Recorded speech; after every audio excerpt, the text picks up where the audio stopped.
Catherine, would you please take roll? Cow? Here. Voorhees? Here. Leahy? Here. Gamba? Here. Davis? Here. Godes? Here. Trogger? Here. Please rise for the Pledge of Allegiance. I pledge allegiance to the flag of the United States of America and to the republic for which it stands, one nation, under God, indivisible, with liberty and justice for all. All right, first up, we have Tom Newland to give us an update on the Grand Avenue Bridge. Thank you, Mayor, Council. Got a PowerPoint to get up here. So, the bridge is opening early.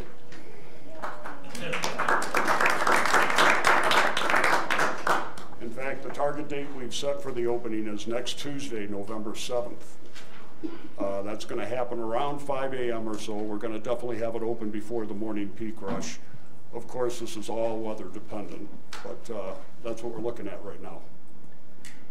We're going to try to go to 4 lanes, but depending, once again, on the weather, it may be something 2, 3, possibly 4 lanes is what we're saying right now. But that's our goal, is to open it up to full 4 lanes. The bridge opening will normalize the traffic in Glenwood Springs. The project was not a congestion solving project, it was a bridge replacement project. So things will be back to normal, but you all know what normal was. And we're also going to transition out of the detour configuration along with opening the bridge, and I'll get into the details of all that in just a sec. So we're also going to have a ribbon cutting and bridge walk ceremony. That's going to be on Monday, November 6th. And it's going to, basically, it's a chance for the community to celebrate, everybody to celebrate ourselves for getting through all this. I think it was a great community effort, and we should congratulate ourselves. The event schedule runs something like this. Everybody should meet at 4 o'clock on the traffic bridge over next to Come and Go on the north side. We'll have some quick speeches and a ribbon cutting at 4:05. And then we want to take a community photo, hopefully with a drone, but we'll see about the weather at that time. I guess Tuesday might be a little inclement, but anyways. Then we'll have the walk across the bridge at 4:15, and then we'd like everybody to patronize your downtown businesses after the walk. As far as the detour traffic plan goes, post-detour, we're immediately going to roll back the I-70 exit 114 eastbound exit only lane, and also the northbound Colorado Highway 82 transit lane. That's coming away right away. Striping of the downtown square about will be phased in, so follow the flagger instructions and signage in that area. That'll take a few days to phase in. The EMS transit van pool lanes on the northbound and at Wolfson Road will be open to all motorists. Midland, 8th, Colorado Avenue, 9th Street will all be reverted to their pre-detour configuration. At 8th and Colorado, we'll bag that light and take it down and return it to a 4-way stop with 4-way pedestrian crosswalks on all corners. And the fencing between Colorado and School Street on 8th Street will also be removed. We'll maintain access to downtown businesses, both East and West Wing Street, throughout this process. And we're going to work on trying to get a pedestrian access under the bridge somewhere around mid to late December. Little quick update on the post-detour transit situation. You can find all this on rafta.com.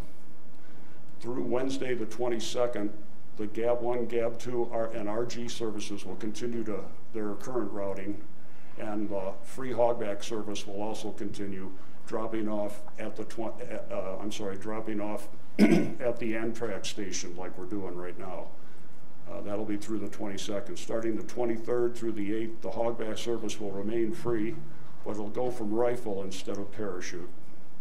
And then the Glenwood zone buses in Ryan Glenwood will revert back to their detour routing at that time, and the fare will go to $1 per day. And then finally on September 9th, the hogback service from Rifle to Newcastle will revert back to its pre-detour schedule, and the fares will be put back into place. So like I said, visit rapta.com if you would like some more information on the post-detour transit. We're not quite done yet. We still have another 6 months of construction, believe it or not. There's a lot of small work to do along the sides. I'll give you a quick rundown here. We got to get those causeways out of the river by March 1st for trout spawning. The pavers on 7th Street will happen next spring. The Hot Springs parking lot is scheduled to open February 1st. We'll be doing bridge lighting and bridge railing over the next few weeks, so that'll require us to do some lane closures on the bridge during non-peak hours. The stairs to the Hot Springs from the pedestrian bridge will be up and running in February. We're going to extend the eastbound on-ramp at exit 116, and that'll be ongoing through the course of the rest of the project. It's kind of a big project, got to put a wall up first and then extend the lane, but when we're done, we'll have a nice, safe entrance to I-70. We have to put a top coat on the bridge in May. That's a 1-inch top coat, so when you drive now on the bridge, it's going to be rougher than the final product. That has to be done in May because of temperatures.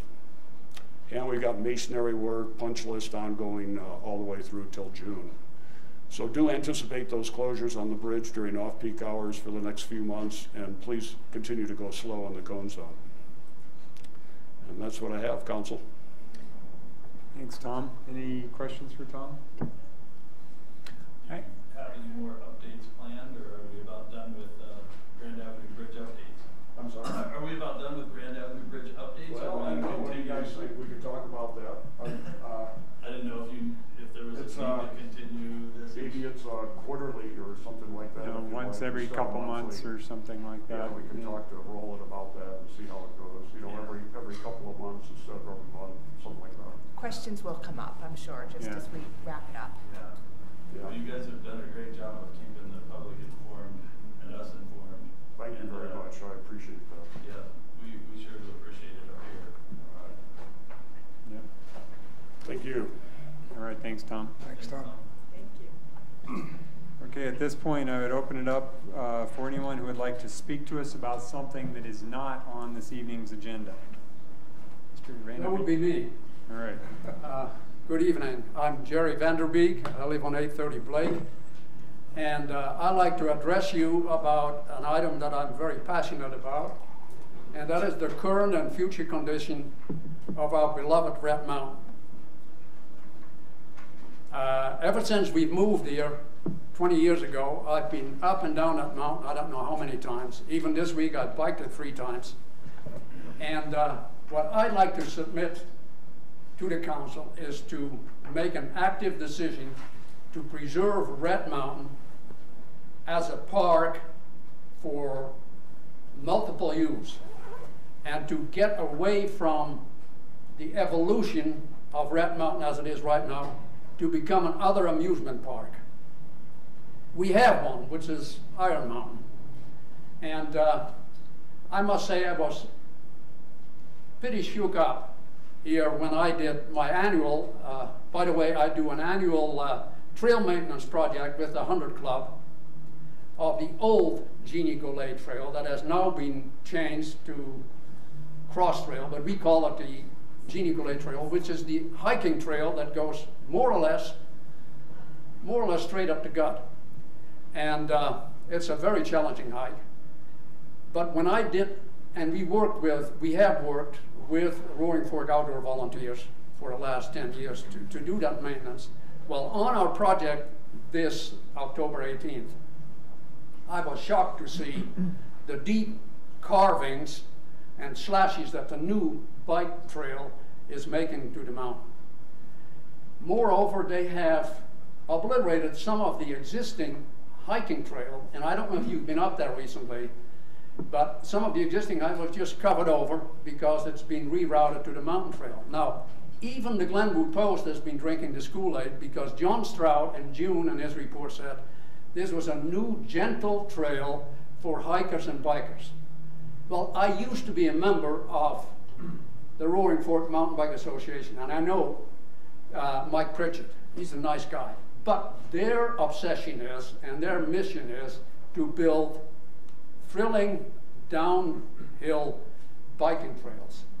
And I can assure you that you don't want to be caught hiking on that trail or running or dog walking, because these mountain bikers, and I love mountain biking, so don't get me wrong, I'm not anti-mountain biking, I do it all the time. But they will not they will be tempted to forget the presence of hikers. Well, John Stroud in his article said it was a gentle hiking trail for biking and hiking. Well, it isn't. And they will admit, Pritchett will admit, this thing was designed for mountain biking. My concern is that I didn't notice any public comment period on this. I would have loved to comment, but you know, in the summer we're here and there and we're gone. This kind of slipped by the consciousness of the community. And I've talked to a number of hikers, and a lot of them are concerned about this, that we're going to be pushed out. Moreover, I understand that there was a sort of an informal ribbon cutting, and even the Chamber of Commerce was present, because you know this is going to bring more tourists and business interest into Glenwood Springs, which is great, but let's not sacrifice a great community park, and let's preserve it for everybody that wants to walk their dog safely and quietly or run up the mountain, and let's not obliterate the existing trails. So I'm asking the city to kind of actively incorporate it into your park system and do an actual annual maintenance. And my club and the Roaring Fork Outdoor Volunteers, we'd love to help with maintaining also the hiking so that everybody is getting a fair deal. And also make sure that the Roaring Fork Mountain Biking Association is keeping their promise to do the upkeep. Because I can tell you, with the use that it's getting, there's a hell of a lot of wear and tear and erosion. And I'm already worried to see the mud season next year, how it will look then. Well, thank you for your attention, and I'm going to have a nice dinner and drink to Red Mountain. Thank you. Thanks, Jerry.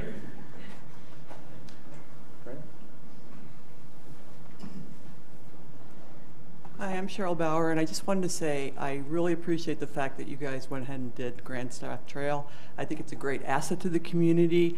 We don't have a lot of the great quality trails that you find in Carbondale and up towards Aspen and what they're building in Newcastle. So this is a real good addition to the city.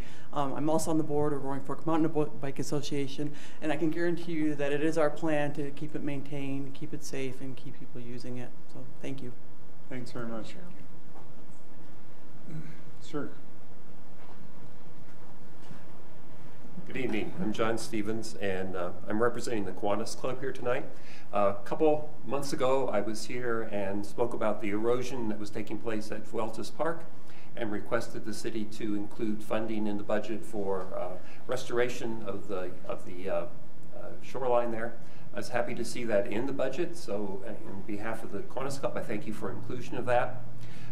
The other thing that I came, at that time, our city manager mentioned that Kiwanis Club had agreed to provide 3 of the bicycle racks that are being placed around town. You may or may not know that Kiwanis has had a long-term commitment to bicycle safety, particularly for youth. We participate in, I think, 5 different bike rodeos. We pass out 400 free bicycle helmets each year. Half of those we purchase, and half of them Dr. Miller at Valley View Hospital has been purchasing, so we thank him for that. We also this year have purchased 23 bicycle racks for the schools. They're being used, which is great. I walk by Glenwood Middle School and it's packed. There's 75, 100 bikes in there a lot of days, so that's wonderful.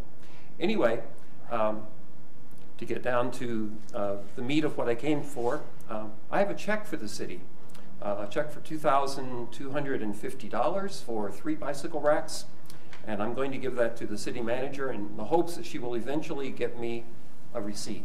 Great. Our treasurer requested that. And I will give it to finance. Thank you very much. Thank you very much.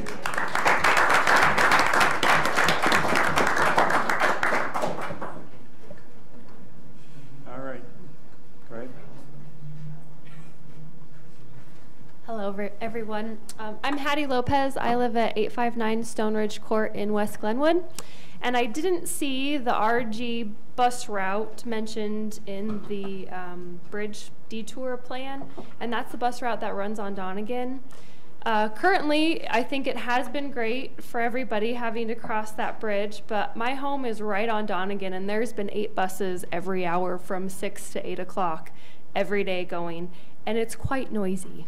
And so I would like to present and request that the Donegan bus route be discontinued if it is a discussion that's on the table currently, just due to the noise and also due to the extra traffic that it brings more people through West Glenwood that typically might not go through West Glenwood.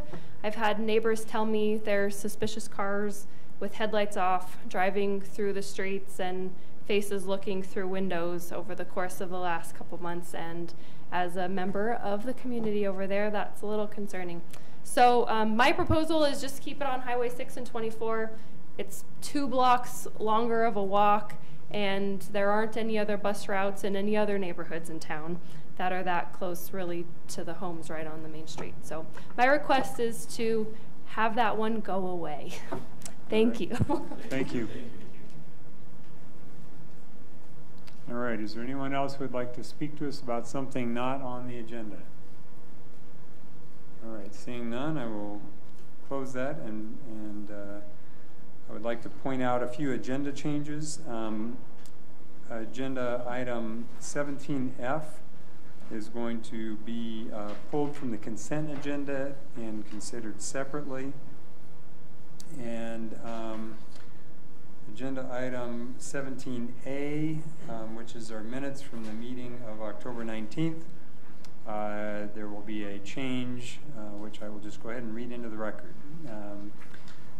Councilor Voorhees reported that he, along with Erica Sparhawk from the Garfield Clean Energy Board, has made a presentation to the Rifle City Council encouraging them to increase their monetary donation in 2018 Rudai Water and Power Authority regarding the invasive species monitoring.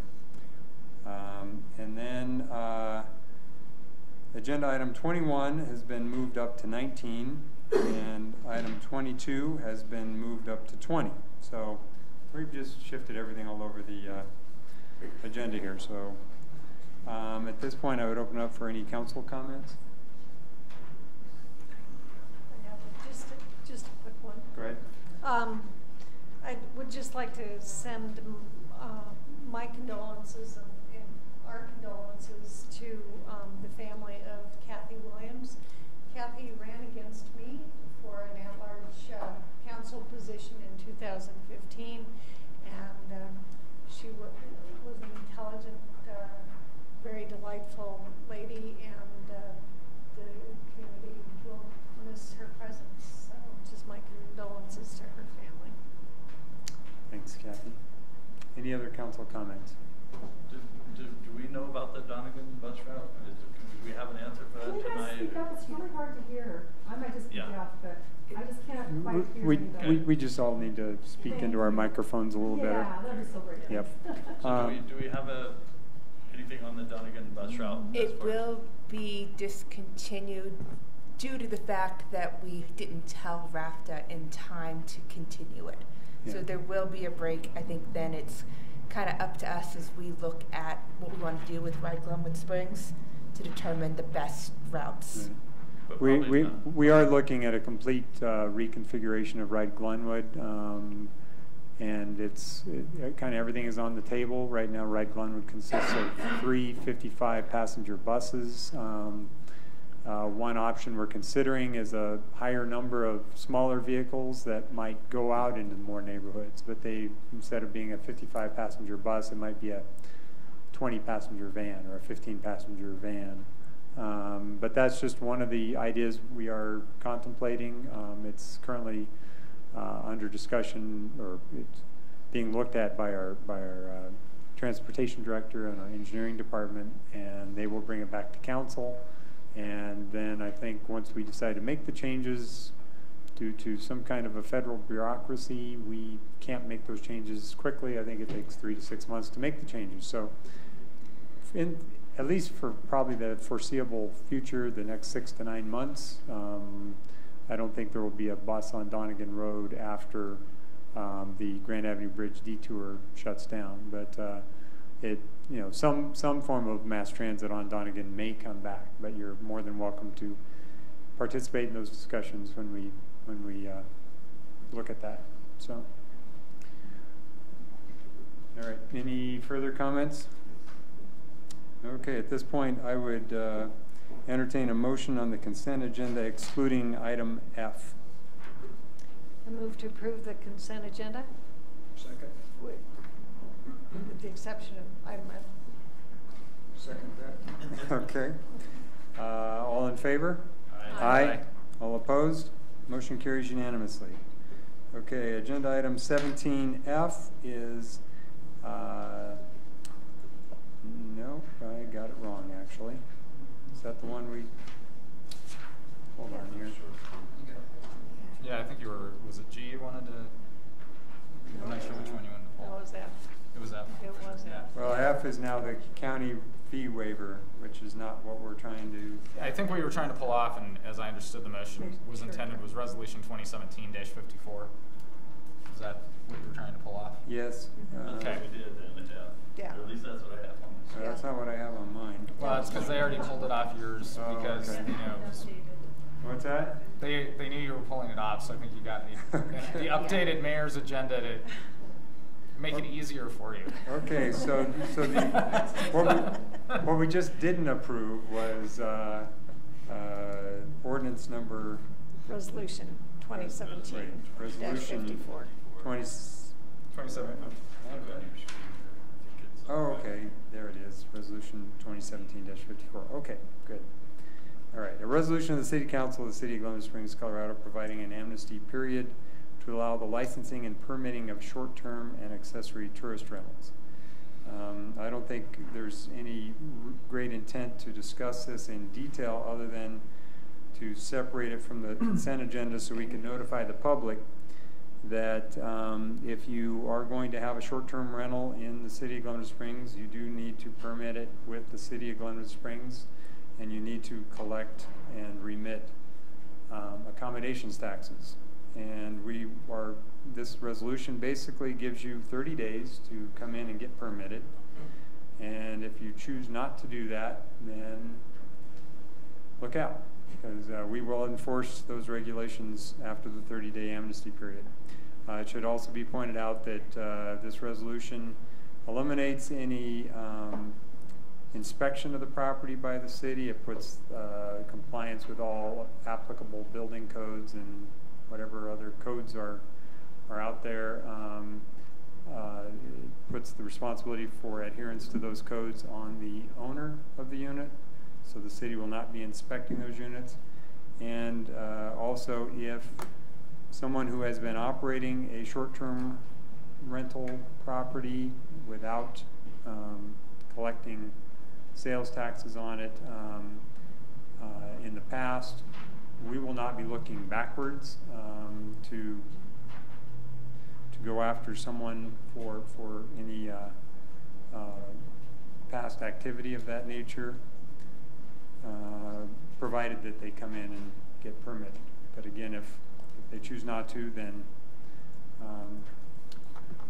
we will pursue everything within our capabilities as far as enforcement of those regulations. So, anyone else want to say anything else, or did I bumble through that good enough? Excellent. Okay. So now do we need to move yes. Now I would entertain a motion to approve Resolution 2017-54. I would move to approve Resolution 2017-54, resolution of the City Council of the City of Glenwood Springs, Colorado, providing an amnesty period to allow for the licensing and permitting of short-term and accessory tourist rentals. Second. All right, we have a motion and a second to approve Resolution 2017-54. Any further discussion? Let's go ahead and call the question. Schroeder, yes. Godish, yes. Davis, yes. Gamba, yes. Leahy, yes. Voorhees, yes. Cout, yes. Motion passes unanimously. All right, next item is Resolution 2017-53, a resolution of the City Council of the City of Glenwood Springs, Colorado, approving the budget for fiscal year 2018. I just wanted to thank Steve and Yvette for putting together, and senior staff and council and the Financial Advisory Board for putting together what I think is a strong budget. You guys met for probably about 20 hours going over this budget. Thank you for your time. It's been publicly advertised. Don't believe we got any comments. It's the same budget you've been looking at. So we would very much appreciate it if you would pass it. All right. Any questions or comments from the council before I open it up for public comment? Go ahead, Kathy. Could press my button, but I would like to echo Deborah's comments, particularly to our fiscal staff, to Steve Boyd, that because they put in so many hard, long hours on this budget, and I'd also like to thank the Financial Advisory Board as well, because they spent quite a bit of time on it as well, as did we. So thank you. I think it's a strong budget, and good job. All right, thanks, Kathy. Is there anyone in the public who would like to comment on our 2018 budget? Sir. Hi, John Stevens again. Just a couple quick comments. One is, I guess, an inquiry. I was looking at the health and life insurance benefit charges, and it looked like in most areas it was around $12,000 per year per person. Is that accurate? Oh, no, I would think it could be more than that. Vet, do you have a number? Yeah, it could vary. It just depends on the coverage type they have, whether it's single, family, children. So it varies quite drastically. Yeah, that was the comment I had. I noticed it varied from $27,000 for one person, $37,000 for two people in another area. You know, it was kind of all over the place, and I was just wondering exactly what was going on there.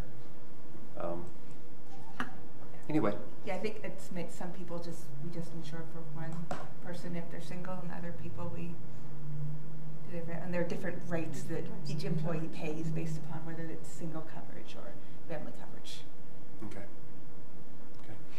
The second thing was I was happy to see that there's I got approximately $875,000 for street maintenance, and I guess that's ongoing maintenance in the city. I know originally the request was for $1 million plus, and that would have been better. Our street in my neighborhood, Cedar Crest, I sent photos to the city and went to the board to the council members as well. We had a ravine going down there, 18 to 2 feet deep, right alongside the pavement. We did get some rocks dropped in there, which is kind of a stopgap, which is good. But it would be wonderful to have a good, strong, ongoing maintenance program for the streets. Related to that, I would suggest that the city set up a portal somewhere on the city website where citizens can easily provide input to the city about there's a problem here. Because I think I sent an email to you, Deborah. Yeah. And not everybody has that kind of connection, I guess.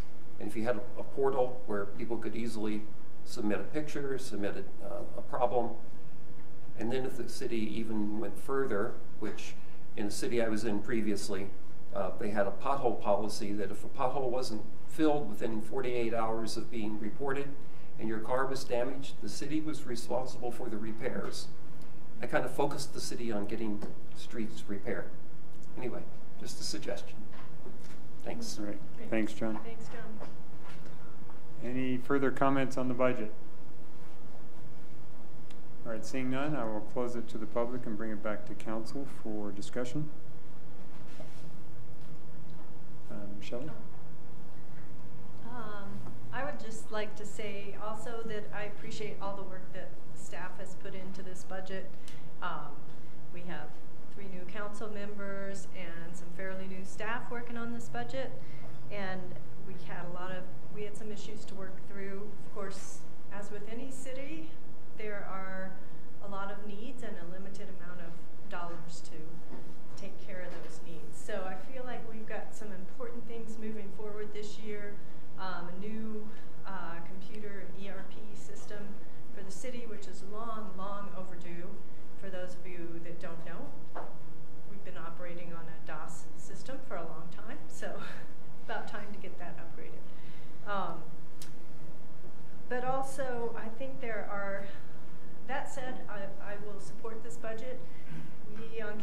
still feel like we have a little bit of work to do on it, and one of the areas, the funds, I'd like to see us improve funding in, again, is the streets department. I feel like we need to put more money into our streets. So somehow I'm hoping that we can work on finding more funding to go into that, get our streets improved and up to where they should be. Another area where we still need to do some work is the landfill, and I know we've got a work session coming up on that. But otherwise, I think overall it's a good budget, and I will be supporting it tonight. Thanks, Shelley. Rick? Thank you, Mr. Mayor. I'm going to support the budget too. It's been quite an education to come on the council and kind of wade through the first year of preparing a budget as a rookie.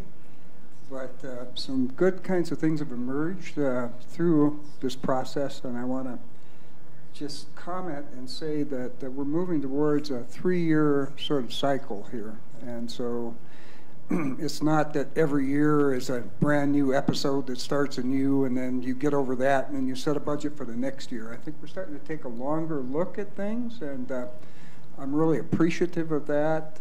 I know that streetwise, and this will be some music to your ears, John Stevens, that Deborah and Terry are working on that 3-, 4-, and 5-year look and trying to prioritize some of the streets in town that we just haven't been able to get through. You know, hopefully with having that in the budget and looking 3 years, 5 years into the future, we'll say that, you know, this isn't a brand new problem. This is something that we have to address fairly quickly. You know, I'd also say that it's also a challenge when you have $100 million worth of good ideas and maybe about $3 million in city resources that are available to you through a budget cycle to do something with. So, you know, I would say that we all probably need to be a little bit on the patient side with some of this as it emerges. And I think that some of the discipline that the city council needs to think about too is to kind of allocate a dollar amount to a project and then you know, see where the bids come in and look at that. A good example is in our consent agenda tonight, where we had a $500,000 sort of look at trying to tear down the water treatment process or the plant over here. And you know, those bids came in much, much higher than that. But you know, that gave us the opportunity to have some dialogue about what part of this can we do now, and what part can we do 2 years out. So you know, trying to capture things as we go along, I think, really is important. But having said that, I appreciate working with the council and the staff, and you know, all the indulgences as we went through this process for new people. It was really quite educating. So. Thank you. Thanks, Rick. Kathy? Oh, I would also just like to comment on Mr. Stevens' issue with our street maintenance. That has been a real priority, I think, for this particular council and for several of us that have been on for longer. It's the result of being neglected for many, many years that the funds were diverted from street maintenance into other projects, which were also worthwhile. But what it's done is it's resulted in the condition of our streets now, and that has got to be a priority from here on out. So I completely understand that, and we are working to develop a maintenance schedule that, and as Shelley said, I think patience is going to be needed, or Rick, patience is going to be needed, because this won't happen next year, and it won't happen probably in the next 3 to 5 years that we'll get to all of them. I'm very familiar with the area around Cedar Crest and know the lousy conditions that those streets have been in for a number of years. So But as Shelley said, we always have more needs and wants than we have funds, and we are trying to make the best use of the funds that we have and leverage as much as we can. And so we'll try and get some of these things taken care of. We have an area on our web page that people can submit. I thought I remembered, and I haven't looked at it for a while, but I have not run across it. But okay. That does not mean that we don't. And I think we're looking to upgrade not just our financial software, but kind of bring everything up. And that's kind of that was new like 20 years ago. Right. Exactly. So anyway, but yeah. So anyway, we are very aware of that particular issue, and believe me, I sympathize, understand. So. Thanks, Kathy. Jonathan? Kathy, I think you took away a lot of my talking points. No, I appreciate that. And I would just say to Mr. Stevens, if we had some policy where the city would reimburse for car repairs, I think I'd have like 3 new cars by now living on South Midland. So I am all for that. As a resident, not up here as I'm not. Don't worry, Carl. I think the streets are just the easy one to pick on, and to say that they have been neglected for many years. And I think this is a budget conversation, but because of that neglect, we haven't taken the medicine we should have every year and dedicated the funds.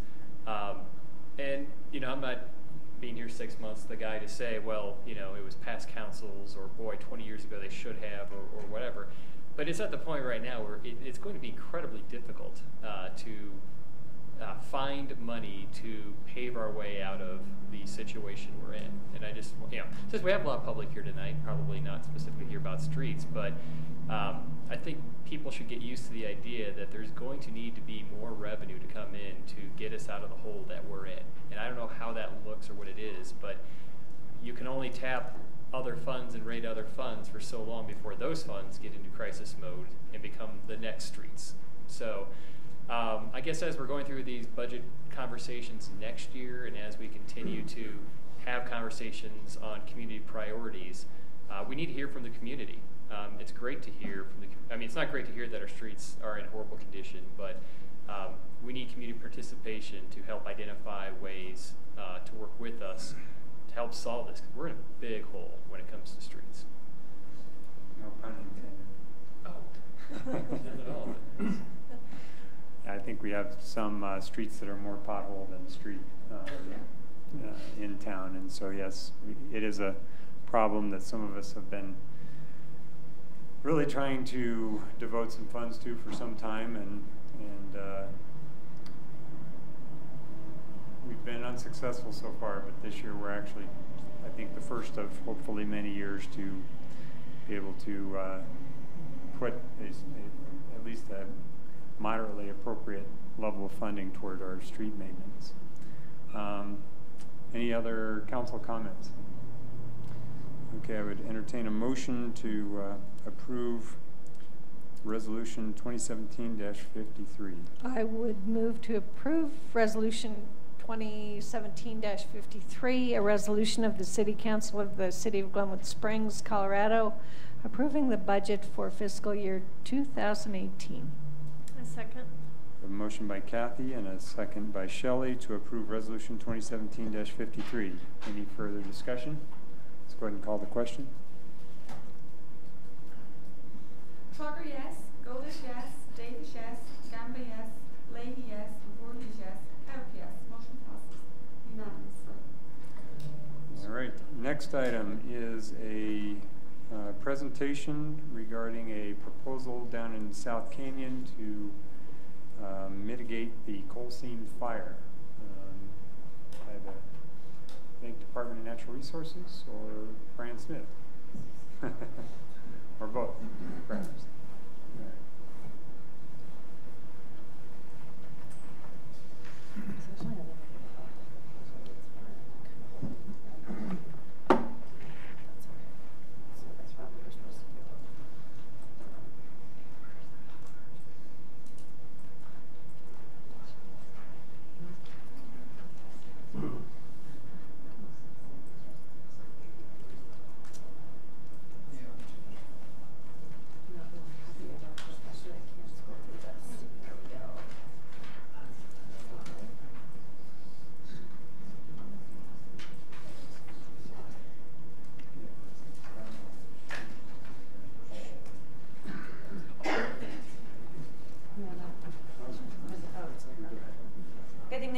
Council. Thanks for having us tonight. We appreciate the time to talk. I'll try and be quick. I wanted, well, I've been working with Brian and some other folks, and Brian in just a little bit of time, but some other folks within the town for several years, working on the coal mine fire located in South Canyon. We have funding, and we're starting down the road of doing some mitigation at that site, and I wanted to give you an update of kind of what we've done, where we're going with it, and so you guys have an idea of what our plans are for the next couple of years anyways. And hopefully we can work together to accomplish this. For those of you that haven't been there, South Canyon Mine Fire is located just about a mile south of the landfill off of Highway I-70. The fire actually covers both the east and west sides of South Canyon Road, and both sides are pretty active. Right now we're looking at doing mitigation on the east side with just some fencing as an option on the west side. We have some issues with access on the west side of the canyon that we'll need to work out before we can do any real dirt moving on that side. The road that we built 20 years ago, 15 years ago, it's just too steep really to access anything but a small drill rig and a little dozer up and down it. But to be able to actually do earthwork, we're going to have to establish a new access to that side of the canyon, and that's going to entail probably going up a separate drainage and then coming in above it. So that's something that we're not really exploring at this time. Right now we're really focused on the east side of South Canyon, and that's mostly what I'm going to be talking about today. So we've been collecting data out there for about 20 years. Most recently we did some drilling in 2014 and 2015. We drilled the west side on 2014, and then we got snowed out in November of 2014 when we had just started the east side, and so we finished drilling in spring of 2015. We take a lot of snowmelt observations, so we fly the site both using unmanned aircraft and then also using the we fly with the State Patrol occasionally to look at snowmelt. We've done thermal imagery, 3D mapping, surface feature mapping. We've collected temperatures within the boreholes that we've drilled. So we've been collecting a lot of data out there, just trying to understand and wrap our heads around what is there, because it's extremely complicated.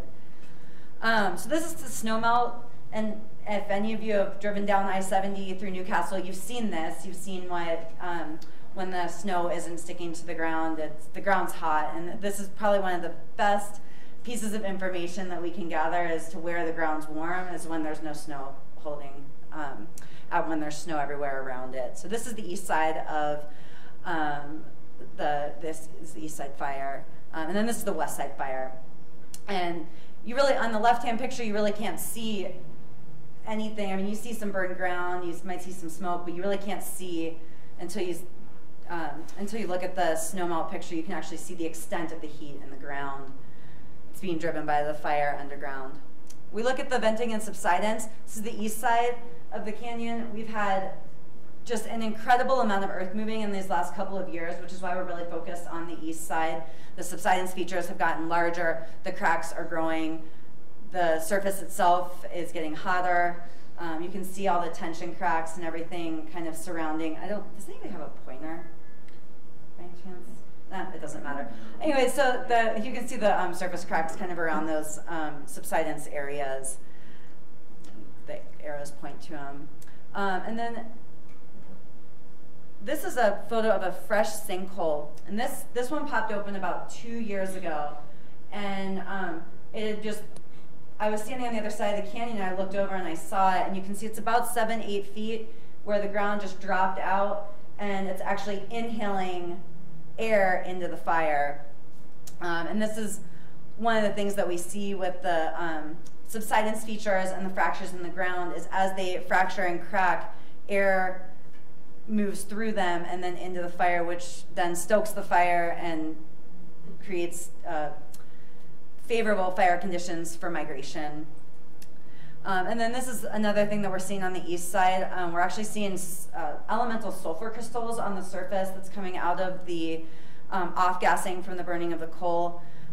This is sort of a progression picture. The photo on the left shows kind of what we see at the very beginning when the ground's starting to heat up. We get off-gassing of moisture. We see soil staining from moisture, then creosote. Then we see a white crystallization along the margins of the fractures, and then the sulfur, and then generally we see a subsidence. So this is kind of a pattern that we've been watching over the last several years, but it's been really marked in the last couple of years on that east side.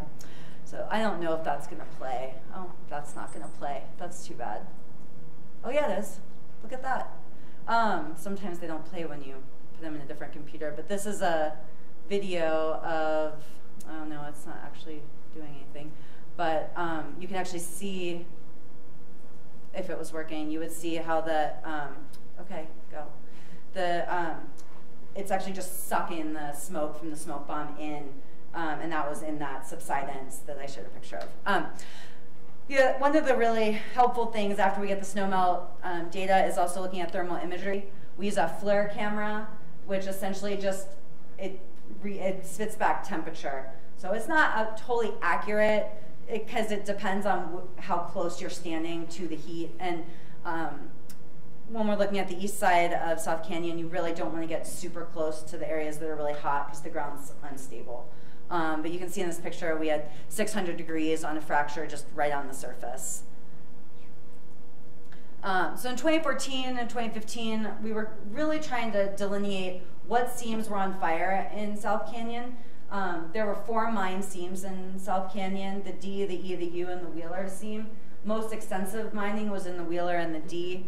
And we wanted to understand which seams were actually on fire, which seams were maybe on fire but not in the mined areas, because we do see coal combusting when it's not in a mined area if it's surrounded by heat and the conditions are right. If we could find some sort of a fire front, what the limits of the fire were, our subsurface conditions and abatement options. So we did a pretty extensive drilling program. This was our west side. You can see how difficult the drilling conditions are. Our drillers had to wear full PPE, respirator, especially drilling into the hot areas. We were getting smoke and ash and everything else out. We drilled 3 pads and a total of 13 borings with 1,600 feet of borehole. And we installed thermocouples to monitor the temperatures. And all of this was great, except really it didn't tell us anything. So, so we took kind of the information that we got here and decided, you know, we really need to attack this in a different way. So luckily we had the winter, we got shut down from snow, and we put together a 3D model.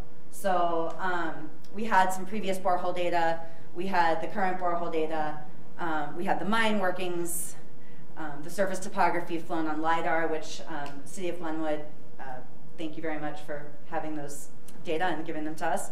And we put everything together and put it into a model so that we could really have a targeted approach when we came back in the next year. And we did a lot better. We got more answers in the 2015 drilling on the east side. So we developed 4 pads on the east side. I'm not exactly sure how many boreholes we did, but it was upwards of 20, maybe 25, and several thousand feet of drilling. And we hit the mine in the different seams. We were able to kind of figure out where we were. That was the biggest thing when we were in the west side. It was really hard to tell where we were when we were drilling. Like, we knew we hit a coal seam, but which one? So this really helped us, that model really helped us target where we were drilling, know what we were looking at, and kind of come up with an answer. So what we came up with was that all 4 seams are on fire, which we kind of assumed, but we were able to verify that. The motion in the ground that we're seeing on the east side, low, is really, really driving the oxygen flow into the mountain. And so I don't think this will play either, but I'll try. Yeah. I don't know why those aren't working, but what that showed basically was one of our boreholes. We had pulled out of the borehole, and you could actually, when you were standing next to it, you could hear it pulling air into it. And so we popped out a smoke bomb and put it down there, and sure enough, it just sucked it right in. And so kind of getting to that point, realizing that we're having an airflow issue low in the canyon allowed us to come up with a mitigation strategy. We're not going to put the fire out in South Canyon. We're never going to put the fire out in South Canyon, unfortunately. We would have to essentially daylight the mine and take the mountain down. So we have some options for injection that will help slow things down and maybe keep the fire from progressing much farther, but in terms of actually extinguishment, it's really not an option at this site due to the steeply dipping beds, the fact that there's 4 seams involved, and the other thing that we found with our drilling, especially on the east side, is everything is collapsed, so it's all rubbleized. So we would drill in, we might hit solid rock for 30 or 40 feet, and then we drill 200 feet of rubble. And when it's rubbleized like that, there's just not a good method to inject or, you know, extinguish, or even for that matter excavate, because it's so deep. So what we're looking at is doing a soil seal over the lower portion of the east side of South Canyon. So the soil seal that I'm proposing would actually limit the flow of oxygen in that lower area in the canyon. And so basically there's some large subsidences. I'm not sure if any of you have been out there anytime recently, but some of the subsidences are 20 feet deep by 30 or 40 feet wide. There's big fractures along the edges of them, and all of those are inhaling air. And so the plan would be to fill all of the subsidences and then grade the area relatively smooth. Lay a geocomposite liner. For this project, I've chosen a clay liner that will actually expand to an expandable clay. It's basically a geotextile fabric with bentonite in between, and then another layer of geotextile.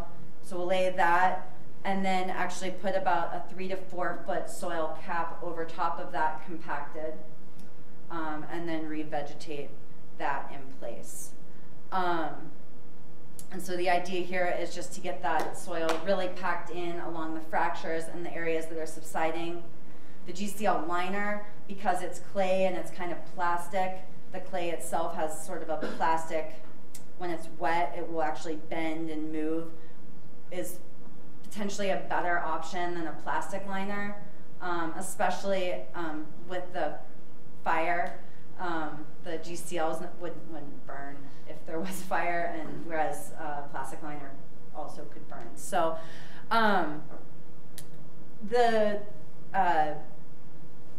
soil seal would be far below the actual active, really, really hot areas. It's not safe to put men and equipment out in that area, so we would actually be below that, and I have a photo. So you can see the area that's completely denuded of vegetation. The surface temperatures there are anywhere between about 350 degrees all the way up to about 850 degrees. And that's where we're seeing a lot of the unstable ground. And so I would propose to go into where our pad number 4 was, and essentially take the soil seal from where our drill pad 4 started. So it's the corner in the road, which you can see on here, all the way over to where the hillside goes up, and then fill all the subsidences that would be to the, I guess those would be to the west of, you know, the bottom of the burn, down about, the whole area is about 2 to 3 acres. And then we also, we're proposing to borrow soil, and thank you for approving our test pits.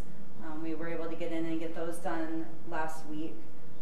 The soils are all at the lab now. We had some very encouraging results, high clay content, which is what we really want, so that the materials will compact well, and low rock content. So we're really hoping for a good result with those test results. But ideally, we would borrow the soil along our access road and that's what that area in the green indicates. That area would reduce haul time, haul distance, and also we wouldn't have to cross the main South Canyon Road for hauling. So ideally, 3 of our test pits were there, and ideally if those materials come back suitable, that would be where we would propose to pull our materials for the soil seal. We're going to need a lot, like about 30,000 cubic yards. We would obviously reclaim the borrow source when we were finished, with revegetate it and get it all right. Would be hopefully not a scar that you would see for very long, especially in the oak brush because it grows so fast. And then the other piece of this project would be the access and proposed fencing. And I actually have a photo of, I'm going to kind of toggle back and forth. So this is the Mountain Bike Association had sent me their map. And I know that this is something that's important to the folks here in Glenwood.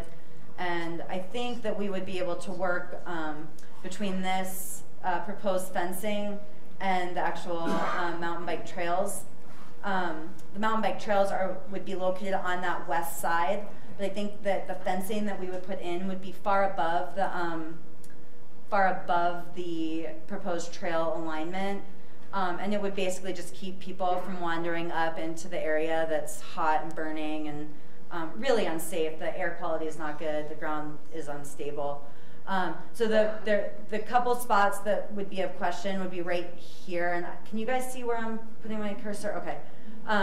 So I think that part of the trail came up onto this road here. And so we're willing to work with whatever works for everybody involved to kind of get it blocked off from the public and make sure it's safe, but also, to accommodate whatever they needed to put their trails or parking or whatever they needed. We currently have the gun club gate is up here, and then we have our own gate that we constructed back in, I want to say 2002 or 2003 here, so there's no public access on this east side.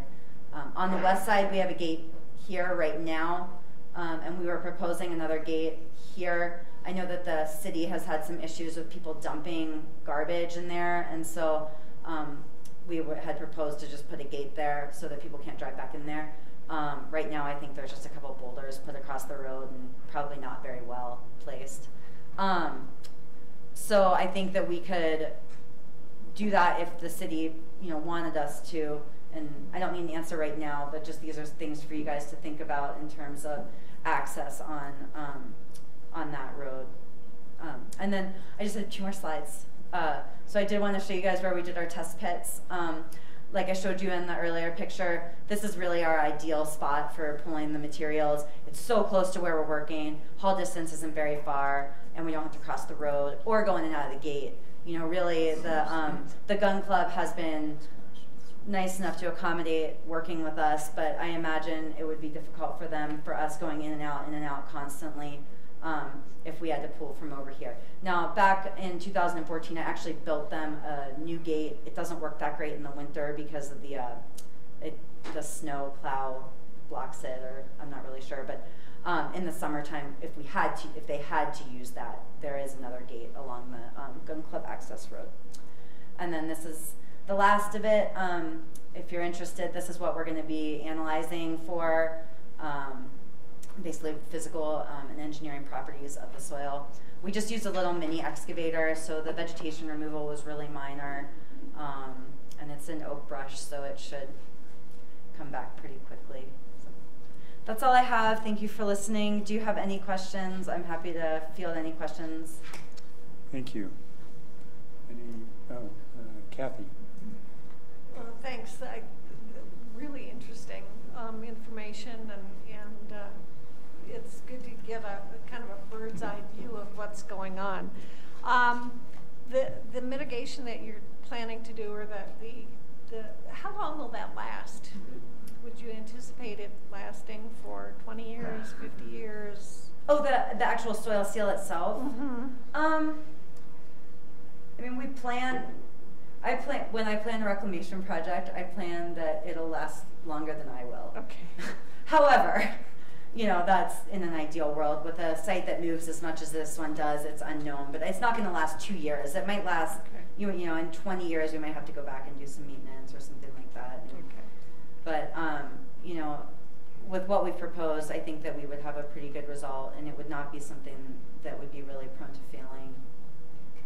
But we would definitely keep an eye on it in those first few years to make sure it was stable and vegetation was growing. Or if you guys decided you didn't want vegetation and we wanted a rock cap, we could do that too. You know, there's options. So. Okay. And the idea behind this whole thing is to slow the fire, not to eliminate it, but to just simply slow it down. Slow the air flow into the fire, and then it also gives us a chance to kind of catch our breath and figure out if there's more mitigation efforts that we can employ at that site.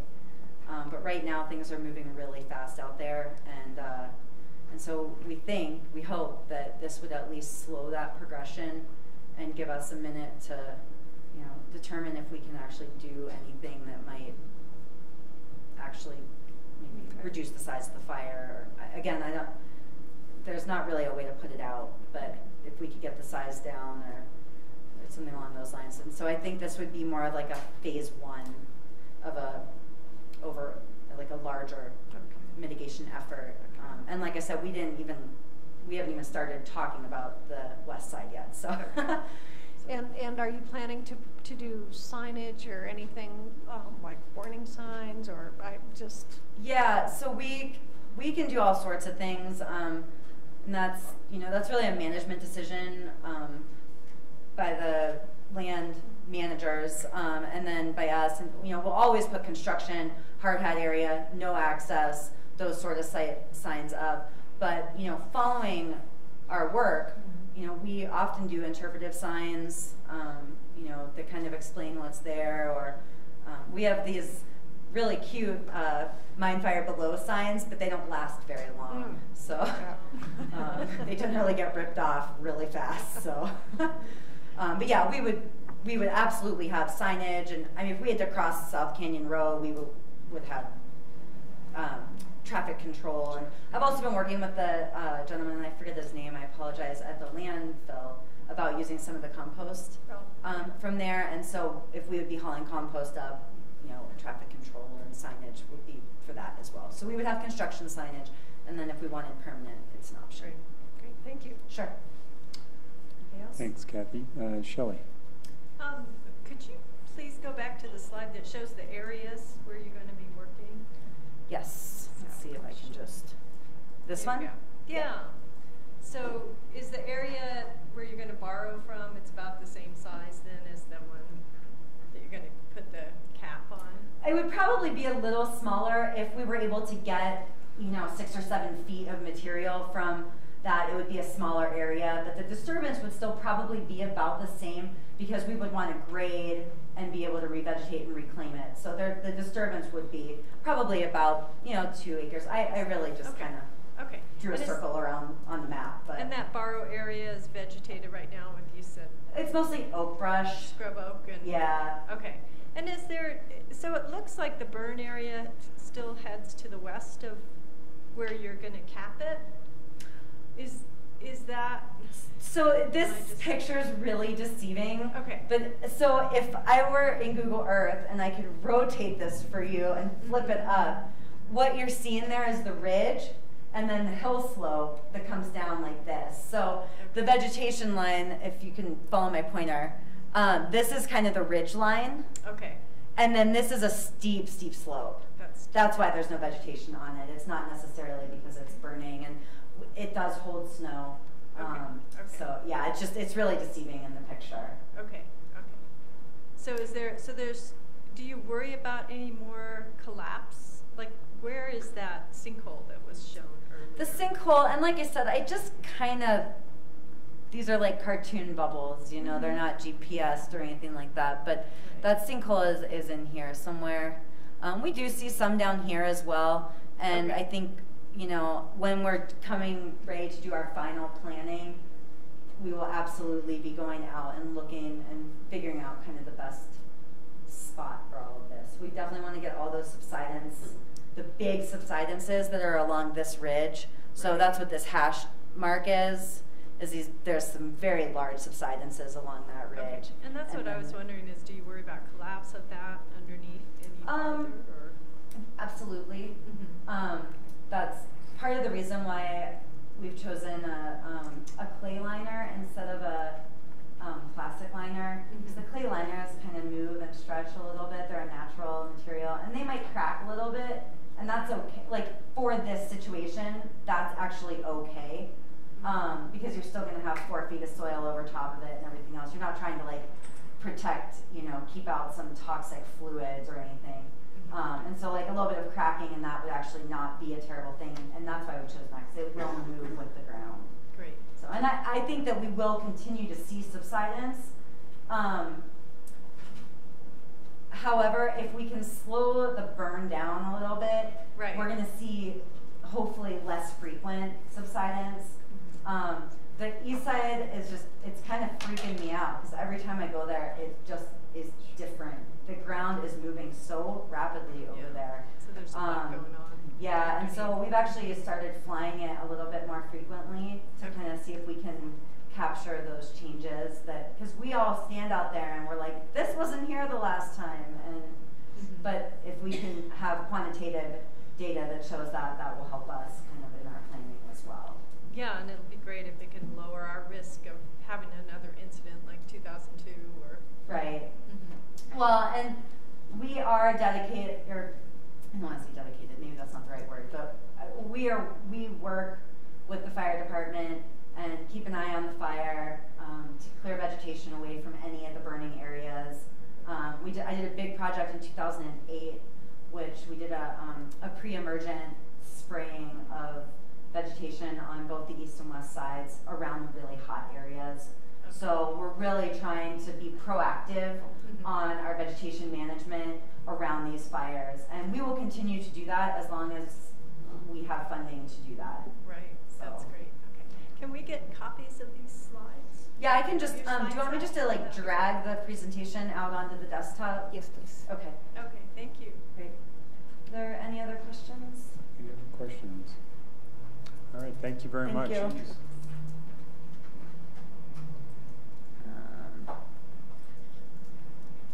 See if I can find it again.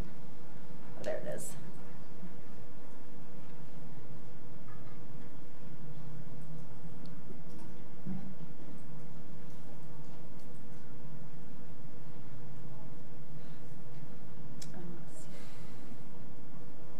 You can also just email it. Oh no, I'm just trying to eject my hard drive. So I think I'm good. Thank you. All right, thank you for your presentation. All right, so next on the agenda is, I imagine why many of you are here, is the discussion on the dismount zone on the pedestrian bridge. I think we, the city, did not do a great job of communicating this. I think it got perhaps a bit blown out of proportion in terms of what is being discussed. There was a request by some individuals to discuss the idea of a dismount zone on the Grand Avenue pedestrian bridge. I can't speak for the other 6 council members up here, but I would anticipate that we're not going to force people to get off their bikes on the pedestrian bridge. That being said, we do want to take comment on all of the different perspectives on that. And is there a presentation by city staff? They're not a formal presentation. I was just going to point out that the bridge was designed for bike traffic. And that's why the elevators are the size they are. The path itself is large enough. Staff does feel like we can figure out a way to share bikes and pedestrian traffic. And currently that is what is allowed. So. And we just kind of wanted to get this out, get public input, and give you guys an opportunity to either change your mind or direct us to, tweak signage, maybe put up a mile-per-hour sign, But most importantly, I think we need to realize that foot traffic patterns are going to change once the bridge opens up. Yeah. Just for the benefit of everyone who's here, could you let everyone know how this ended up on the agenda? Council members were getting complaints. I think I got a couple via email as well from people asking us to not allow bikes, and I just kind of wanted to not allow bikes, but to have them dismount. Yeah, okay. Have them dismount. So we just kind of wanted to take some public input, and it was. I did not mean to get this many people riled up. We just kind of wanted to take another look at it and see if there were any tweaks we needed to make. All right, so at this point, I will open it up for any public comment. Anyone who wants to discuss the idea that we're going to confiscate all bikes in the 81601 area code, and I'm kidding. If anybody would like to comment on the use of bicycles on the Grand Avenue pedestrian bridge, now is your opportunity. Please limit your comments to 3 minutes. Oh, I only have 60 seconds. All right. Yeah. No, my name is Sue Kuhn, and I was under the impression when I saw this morning that bikes weren't even going to be on the pedestrian bridge, meaning there wasn't going to be access from one side to the other. So I think that you've already addressed that point. I'm a walker and a biker, and just from a safety standpoint, I don't have an issue with dismount on the pedestrian bridge. It's a very short span. Safety first, and it only takes one interaction and collision to cause, bodily harm. And so whether you choose to have bicycles pedaling, and I also include skateboards in that, that I would like to see maybe signage to courtesy pedestrians first, because they do wander back and forth, whether it's tourists or local traffic. It's not, just confined to tourism. And so that's basically what I wanted to say is I'm glad we're going to have bikes on there, because you do have to have some transit available besides Two Rivers and West Glenwood Springs. And if you decide there's pedaling, has some signage and caution and courtesy signs on both ends of the bridge. And that's all I wanted to say. Thanks. Thanks, Sue. Would anyone else like to comment? Come on, Steve. Mr. Smith. Mr. Smith goes to Glenwood. Thank you very much. I'm Steve Smith. I live at 63116 Road. Thank you for this opportunity to discuss shared use on a very important community feature and a community travel way. Glenwood Springs Bicycle Advocates shares the commitment that I think is inherent in this discussion to being sure that everyone using that bridge is safe and enjoys being there. There are many effective ways to improve that safety and enjoyment. Prohibiting bicycle riding on the bridge is not one of them, for at least 3 reasons. One is consistency with the city's larger transportation goals, principles, and many of the structures you've actually implemented. The second is that it's not necessary, and it would not work as well as other more positive approaches to enhancing this better getting along on the bridge. And finally, it would just be plain unfair to the overwhelming majority of cyclists who ride responsibly and courteously on that bridge. Over the past 7 months, Glenwood Springs Bicycle Advocates have been promoting bicycling for practical local trips, shopping, schools, errands, commuting to work, going to school. Beginning 3 months ago, we dispatched a dozen bicycle ambassadors who have accentuated that outreach and that support that we try to give to cyclists who do choose to ride regularly, especially during this time when the motor bridge was closed and we've been dealing with the detours. Trained by the Chief of Police and assisted and advised by city staff, these volunteer ambassadors have worked daily at several key intersections and popular routes that pedestrians and bicyclists use, including the downtown bicycle pedestrian bridge. We give direction, we help with repairs and adjustments, safety tips, we encourage people, but we also keep tabs on the riders. We keep accurate counts of how many riders are going by in a particular period of time and how they're behaving. And I think that that might be helpful in this discussion tonight and no doubt beyond tonight.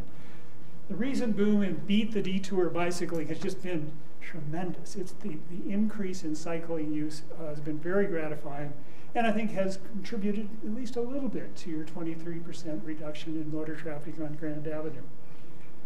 The bridge is highlighted and is a linchpin part of the city's overall bicycle circulation plan.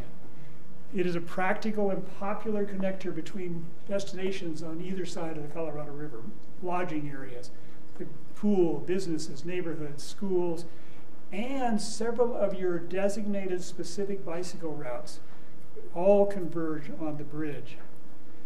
Retaining and building on those opportunities is important, and consistency is the way to do that building. The downtown bridge, as your manager mentioned, was designed for bicycles and pedestrians to share. 16 feet wide on just the thoroughfare part of it is twice the width of most of the Glenwood Canyon Trail. It is 60% wider than your very popular river trail. It is significantly wider than the old bicycle pedestrian bridge at this location that carried bicycles and pedestrians together all those years it existed. This bridge is built for sharing. We've been able, from our counts, to project kind of what really is going on up there. We're seeing a steady flow, steady base flow average of 20 bicycles per hour during the active parts of the day, during the 10 or 12 hours that people are out doing much of anything. That translates to 18,000 bike rides that have gone across that bridge just since the detour started. This is a popular place to ride your bike. It's a popular place to walk as well. Early in the detour, we saw some confusion, some discourtesies, some excessive speed on the part of cyclists. Within 2 or 3 weeks, that really started to diminish. And we saw that because we were reaching out to them. The city was putting signing and engaging in promotional campaigns, and cyclists were just figuring it out. You can't just force your way through a big collection of bus riders who are getting from one bus to the next. You gotta slow down. Bicyclists learned that. They slowed down, they became more courteous. They even voluntarily get off their bike for a portion of the distance when that becomes necessary. That transformation has been really gratifying to watch. We've also been keeping track of who doesn't get it. And we're seeing about 1 person per day. We've been spanning the hours in our monitoring and see 1 per day that does something goofy, goes too fast, cuts in front of people, hollers at them to get out of the way, does the wrong thing. We're not out there all the time. If we're off by, say, a factor of 6, let's say there's 6 a day, that comes out to somewhere between 2 and 3% of that 18,000 rides are people who are misbehaving. 97% of the riders are doing what you want them to do.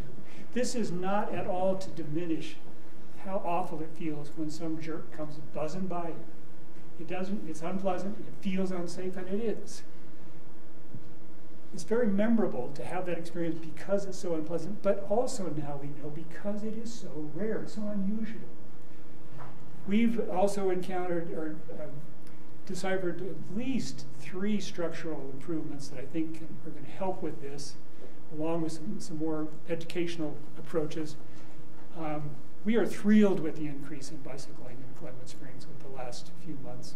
We want to join the city in helping promote that continuing, and we're delighted to work with the city in any way that you find might be useful to help make this bridge continue to work for everyone, using measures while we continue to let people ride on the bridge. Thank you very much.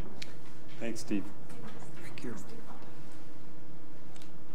Is there anyone else who would like to speak about this topic? All right, seeing none, I'll bring it back to council.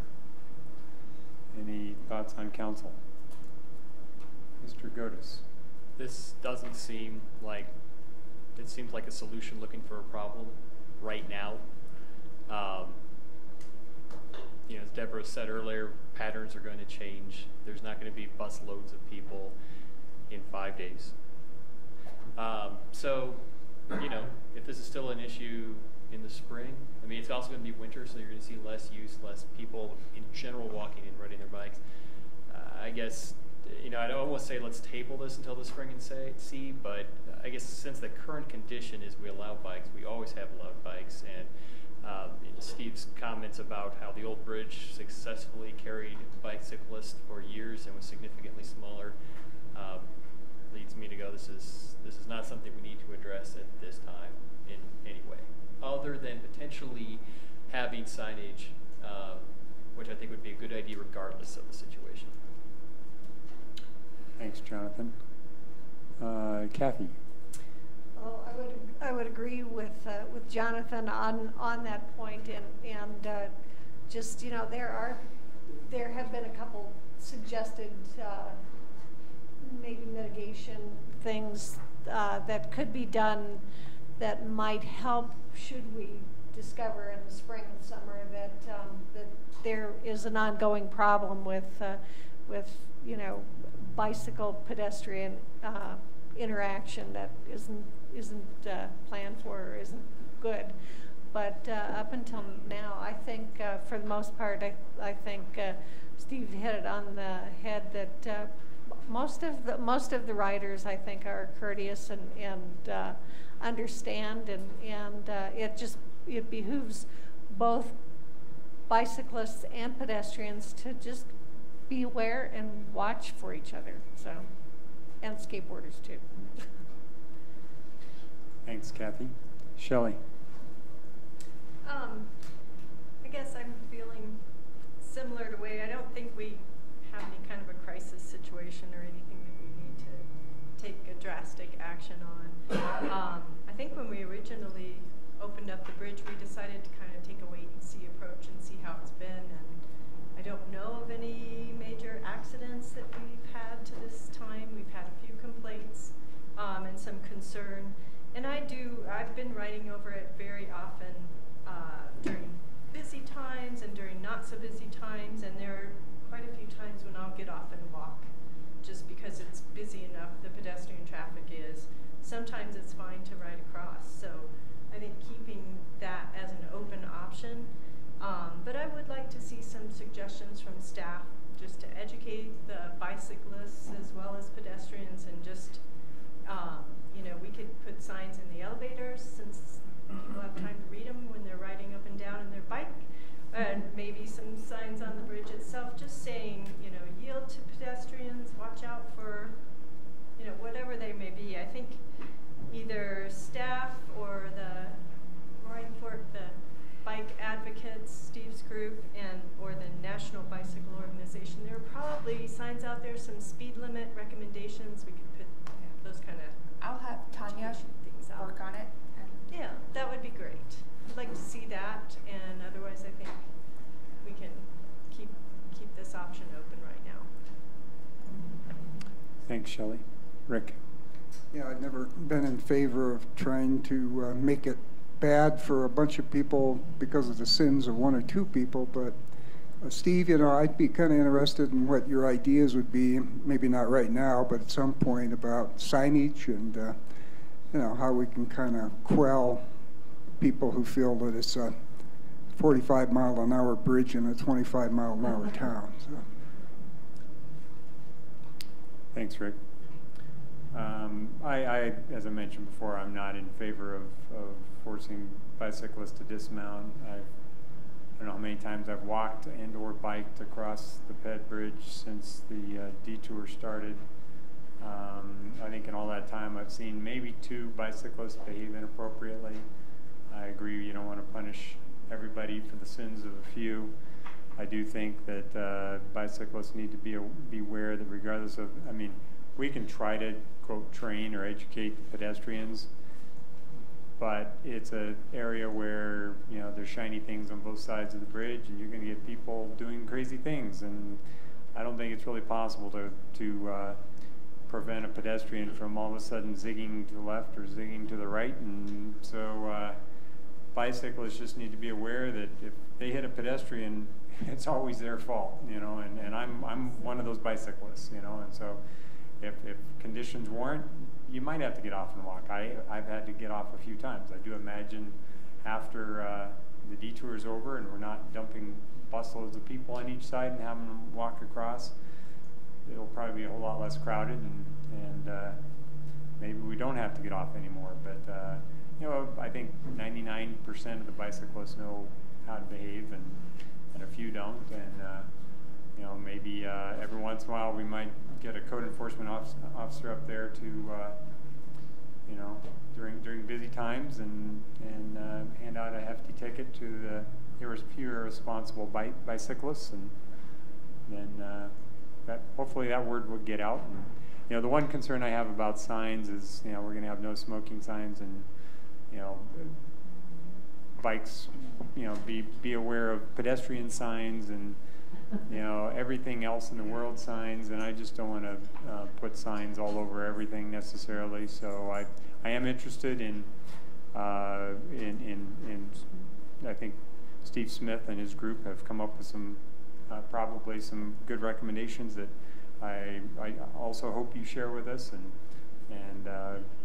but I'm not in favor of changing anything. I would just like to take this opportunity to thank Steve and the bike ambassadors for everything they've done during the detour. It's been incredible, and I think you're a big part of making this thing work for us. So any other thoughts or comments? All right, so it looks like for the time being we're not going to have to confiscate everyone's bikes. So, all right. Including our own. Yeah. Okay, next item is a work session with the DDA.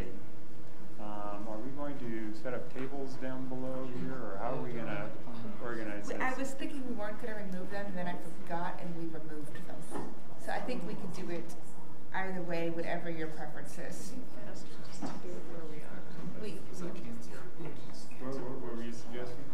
Wouldn't it be faster just to do it The way we are now? Okay. I guess we're all going to just sit up here, and you're all going to just sit out there, and this will be our work session format. So come to the front row. Yeah, I was going to say, let's move the DDA. Yeah, so yeah, drag a chair up, migrate a little bit forward. farther so that you're an easier target.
guys are very efficient with table putting away. Do we want it? It would take us like 2 minutes just to put the papers away. We can do it. We're okay. Do you guys want to do that? I think we're okay. Are we okay? Yeah. Okay.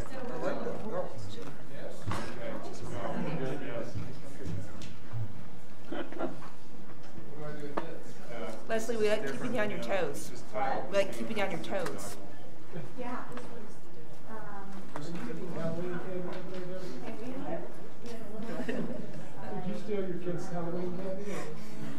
No, this is, I tell them not to. This is from the city clerk's office. Take this last one. Take this last one. They like to keep us well snacked as to not get cranky. Say alley line. You didn't come in our neighborhood. We did, Tessa decided she was too grown up after I like had a real outfit on and like makeup all over my face. She's like, eh. I think so. Yeah, none of my friends are doing No, it. there's a resolution on the cool wastewater. No, she's very focused right now on being a preteen and what preteens should do and not do. Being cool and doing everything? Yes. So we're all set? Okay. Yes, we're all set. So, thank you. So tonight we're going to talk about 7th Street. We're going to update you on some recent developments and what we're doing. And then we're also going to talk about 2 RFPs, which are confusing because there's the same title on both of them. And they're basically the same, but they're for 2 sites. They're for our alley lot and for the site that's adjacent to the north landing of the pedestrian bridge. So that's our agenda, and Steve Carter's going to start. I just wanted to remind you why we're here, and that we,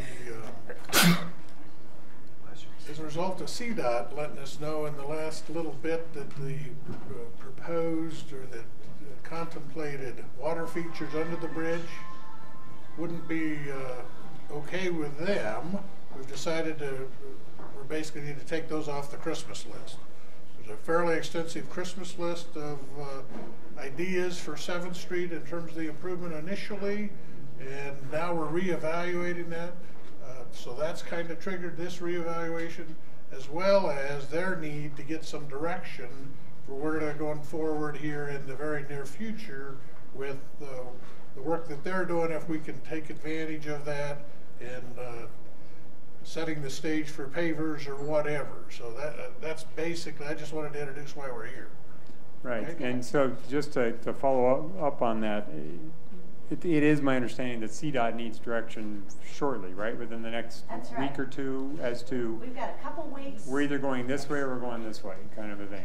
And so they are basically, just to summarize, they're going to install for us the plan that we're hoping to build. They're going to build their portion, and Shannon's going to go through that. Actually, the first page of your graphic, it's everything outlined in red.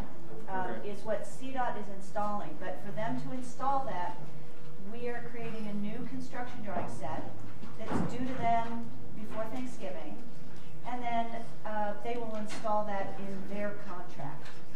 So we need just a few decisions today to be able to move forward on that, or if you have a discussion and direction, those are the better words, so we can finish that package and get it into CDOT. Okay. I would actually, even though this is titled a work session, because it's happening during a regular notice meeting, we can. Yeah, it was on the agenda. Was it as a discussion item? It was on as a work session. Yeah. Information and discussion. Somebody like to move to amend the agenda? We can do that afterwards. I'd like to move. Okay. But I was just gonna say, I think we can actually make decisions here. But anyway. So, sorry for interrupting. Go ahead. Sorry. All right, I don't know if I should talk into this or not. I'm kind of like disoriented with this, but okay, so we've been busy. As Steve described it, the shopping list, or Christmas list, as Steve used the word, we've been looking for ways to kind kind of bring the project into a place where everyone feels comfortable. So I want to tell you that I want to go down a list of the cuts that we've made to date, and that's based on brainstorming. I have to say that Councilman Davis has been very involved in helping us make strategic priorities in this project. So right now, what we're going to talk about today is I want to first list the things that have been deleted from the project, and in some cases it could be postponed. But for now, for phase 1, we are eliminating the ramp to the Amtrak platform. We had budgeted to redo those stairs down to Amtrak. That's out for now. We will discuss with you, but we are looking at going to brick, the clay paver primarily, instead of granite.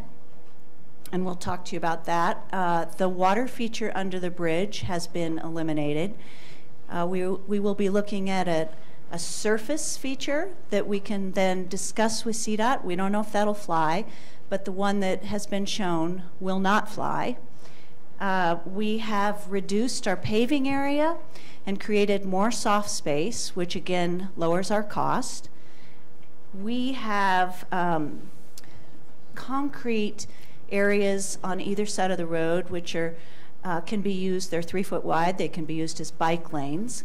That also reduces the cost of the pavement.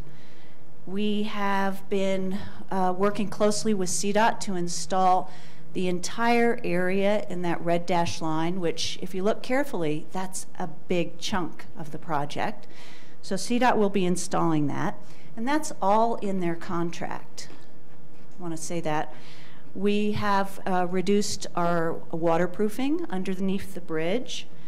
And all of that equates to about $3 million. So we're looking for ways to slim this down, so we've got a affordable phase 1. So that's my start. Yes, sorry, just one thing you said I just heard, like you reduced the waterproofing. What does that mean? Well, with that water feature that you see up there that was not, we're not moving forward on, it required a lot of waterproofing to protect the abutment and foundation of the bridge. So when we removed that as a subsurface item, we removed a huge cost. Gotcha, thank you. Okay, with that, Shannon and Derek are both here. Shannon's going to give a bit of a presentation, and then they're both here so that we can ask all those detailed questions that you've been dying to ask. We've got the source here. With that, go for it. All right, thanks. So we have a lot of big picture items that didn't change at all, and they're the really important items. So the festival street is the big theme of the space. That hasn't changed. We're still at a level grade with the street to the north sidewalk. That space, if we choose to close it to vehicles, will function for festivals. I think there's a big improvement to the space by being very targeted with where we're putting hardscape and where we're investing those dollars. We actually created more green space with areas that you can spill out into the green park-like spaces that are more like a sand set stone, much less expensive. That's where the seating areas occur now, and the space as a whole feels much more green and soft and park-like. The slight changes to some of the materials, I think, made the palette more interesting and more diverse and really more beautiful. If you have a big space of all the same material, sometimes that material tends to be not as well appreciated. So we are working with building on all the investments we've made so far as a community, which were really brilliant. And the space that we're creating and the sense of place that's developing downtown, we're going to continue to build on that with this project as we always envisioned. So I think it's a really smart refinement of the design, and I lost a lot of sleep over it, but now I'm really excited about it. So I'm happy to bring it to you guys and ask for your questions and comments. This area is what we've already invested in 2014 with the brick and the stone bands. As Leslie mentioned, CDOT is installing this whole area all the way down the wing streets, all of this space under the bridge, all the way down these wing streets with brick, stone accents, and our new alignment. So the other big overriding idea was we want to slow traffic down when the space is used with cars and pedestrians together. And so the vehicles, the street has an S shape now. The lanes are smaller. We have a 22-foot wide total street instead of 24-foot wide. So we're trying to slow the traffic down. We think with these other cost savings measures that the material on the street, we should still contemplate brick or the granite sets. That is another traffic calming measure because of its vibration and sound that creates this sense that the cars would say, oh, this is a really special place. This isn't like any other road. It's also, when it's a festival, you really do feel like I'm in a pedestrian plaza, not a street that's suddenly closed and set up a couple tents. So we're trying to be very strategic about the places we spend money and then the places that we save some money so that we have that little bit of change to spend in these really important spots. So when you move through your packets, this is one approach. The green space is much larger in here. So the north side feels like a park, and we have a ribbon of path that comes through the park. This ribbon is ADA compliant, so it would always be something that into the future supports the ADA access. And all of our spaces where you can gather and spill out, they exist in these park-like spaces. We have a placeholder right now for the element that we've talked about in this corner. That is still hoped to be a splash fountain for children. And if that doesn't happen in phase 1, it's on the perimeter. So we would install the piping and the electricity and the water source and all the things that have to go in underground so that could be realized. I personally think it's a really important piece because it activates this side of the street and brings families over there and brings some energy and activity to that space. And then this ramp, as Leslie mentioned, that's an easy thing to phase into the future because it's on the edge. So that piece could be built later and doesn't make or break the space. And this rendering shows the option of having brick in the street. And if you zip ahead to your other pieces, this is how the space might play out if we kept the brick sidewalk, which is our most cost-effective hardscape material, that is really sustainable. So the brick is great because it will last 50 years, maybe longer, and the replacement cost of other materials that might be cheaper to install at the upfront, the materials don't last as long, like a concrete paver, so won't look good in a few years. We'll be replacing it, and its 20-year horizon, 30-year horizon is actually more expensive than brick.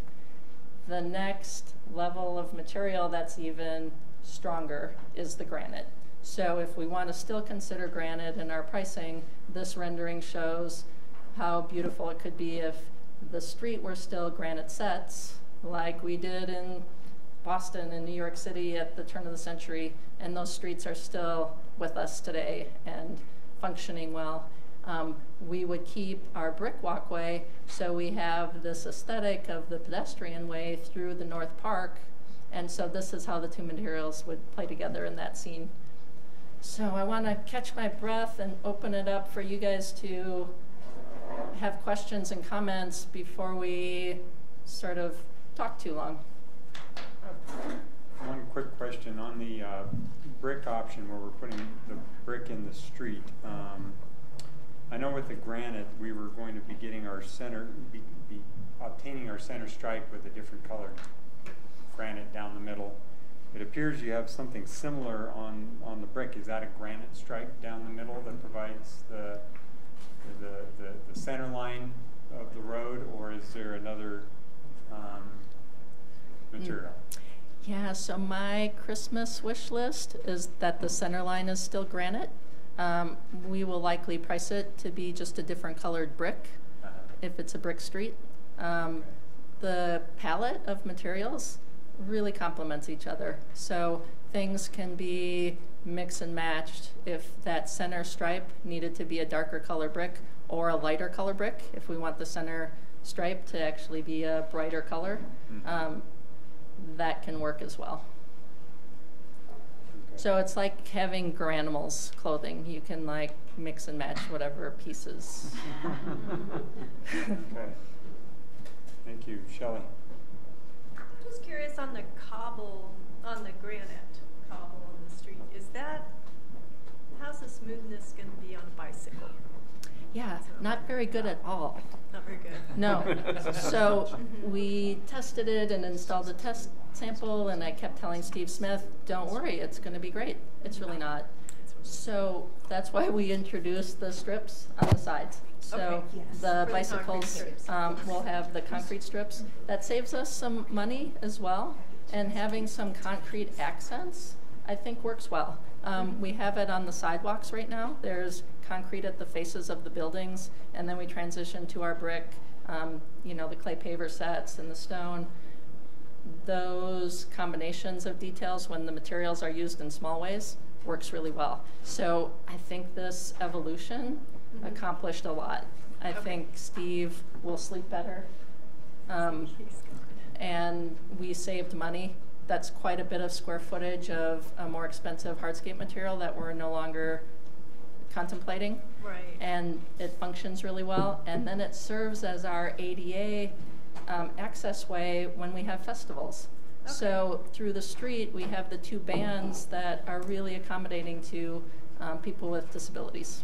And is 3 feet kind of a standard? I'm not sure what a standard roadway bike lane is. If it's 3 feet, sounds kind of narrow, but is it?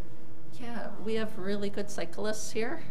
So 3 feet is good tourists. Right. Do you mind? I was just wondering if 4. Well, can I ask a question right off on that? Can you go to the next slide? And then while we're switching slides, I just want to say, since Rick is here, you know, we reached out to Rick Fout and asked him for some help with our ADA compliance. We also reached out to an ADA consultant in Colorado Springs. So we have been taking our ADA requirements very seriously. The only question I have is, with 3 feet, if you have two bicyclists coming at each other on this strip, here it's great because they can just jump on it with 0 depth or no entry. They can jump on the brick pavers, which are smooth enough to ride on. But if 2 people are riding at each other, they're both, one's going to have to screw over onto the granite paver. It's really rough. If you were riding west, wouldn't you want to be in the westbound lane? Yeah, that doesn't always work that way. Yeah. I mean, yes, in theory, but if I'm at the brew pub and I need to go continue my drinking and smoke, whatever, I'm not going to cross the street to get into that lane. Go down the alley. Well, but our alleys are such junk right now. What are we going to do on that? But, you know, I guess my only question would be if it is really, really rough for skinny bikes, and I understand we're good riders here. Of course, we're all very good riders here. But I do worry about visitors, and I do worry about just those sections where somebody might not have another thing, because 3 feet's not enough to pass their bike. Well, I think what we can do with that to accommodate and to direct the bicycle traffic onto the side of street that we want is right there at the intersections where would be the mounting locations into the street. We could, because this isn't going to be in concrete, we could put striping, paint marks on the concrete itself, small with the arrows there to point in the direction that they should be traveling. That will help as they go into mount to see that as a real obvious marker sitting there. The other thing too is this is still designed as a share-road type road. It's a share of the road situation. The lanes are so narrow, being at 11 foot total, that it's not a bike lane and a vehicular lane. But we're providing the surface for the bike to travel safely, but a car is not going to be able to overtake a bicyclist there unless they are swerving out into another lane, which will have striping down the road to discourage any of that as well. So it's providing a surface for those bicyclists, but it's not a completely separate lane for them. Not like what you'd see over on Blake, where we have an 11-foot travel lane and a 3-foot wide bicycle lane. And the other thought that we discussed, I mean, if the street is brick, it's not that rough. Yeah. I mean, it's easy as we're approaching each other to just get over into the street or the other side. If it was that granite that we had sampled that had quite a wide not grout line in between, then it's much rougher. But I guess certainly if you can't ride your bicycle on a brick surface, then maybe you shouldn't be riding it at all.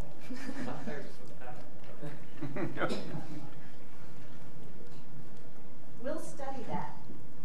And mine's only concern if we would have the budget to go with cobble, you know, so if that's the case, then it's not a concern. Thanks, Jonathan. And also, we're oh, go ahead, Kathy. I was just trying to figure out too how, so those bike lanes also serve as ADA access, you said, so it makes it easier for someone in a wheelchair to navigate through that area. Is that the idea? All of it will be pretty much ADA compliant, but you know, we did speak with our Colorado Springs consultant about vibration, and you know, in terms of vibration, which is actually not in the ADA code yet, I don't believe. The concrete works nicely, but the concrete doesn't really fulfill our character, and we're going to talk about that too. So making this all concrete would be a very different place. Right. Well, I guess my concern with the ADA concern wheelchair access or things like that would be the same as you have with the bicycles. If you've got two of them, you know, and maybe that's not a huge issue, but if you've got two of them coming at each other, you know, how do they pass each other? Mm-hmm. Anyway, that was so yeah, that was my concern too, is the bike lanes, and will those be like a kind of are they planning just a gray concrete, or is that are you I think we'll probably price colored concrete. Gray might be okay as well as we get into the details. That price difference isn't very large. What's the, I can't remember, what the lighter material down there, what was that used for? I can't remember what that was for. Yes, this is new. So this is a granite, and there are a lot of different granites available that are lighter in color. So if we wanted our center striping areas through the pedestrian walkways to actually be an accent stone that is a lot lighter, so those areas really stand out. There are a lot of granites available. This particular surface is probably a little rougher than we would propose, but this was more to show you the color. Could we get that particular stone in the shape and cut that we want? Okay. Are there any issues with granite? One of the things that I've heard about is that it's slick when it's wet. Is that, have you guys heard similar things? So the surface on this granite that we're looking at is a thermal surface or a flamed surface. It's actually been flamed with a hot torch. It sparks and the surface chips off. So it's not slippery. There are a lot of other surfaces to granite honed, or like your granite countertop in your kitchen is polished. Those surfaces we're not proposing. Right. So this has quite a bit of texture. That has quite a bit.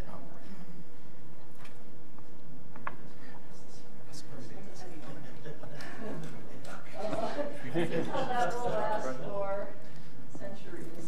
Jonathan, did you're flashing over here? Oh yeah, I guess one more thing is, I guess when I've seen renderings, I assume there's going to be dedicated bike lanes a la Blake. So if we're not, you know, this, I think we're trying to make it more pedestrian friendly and bike friendly. as I,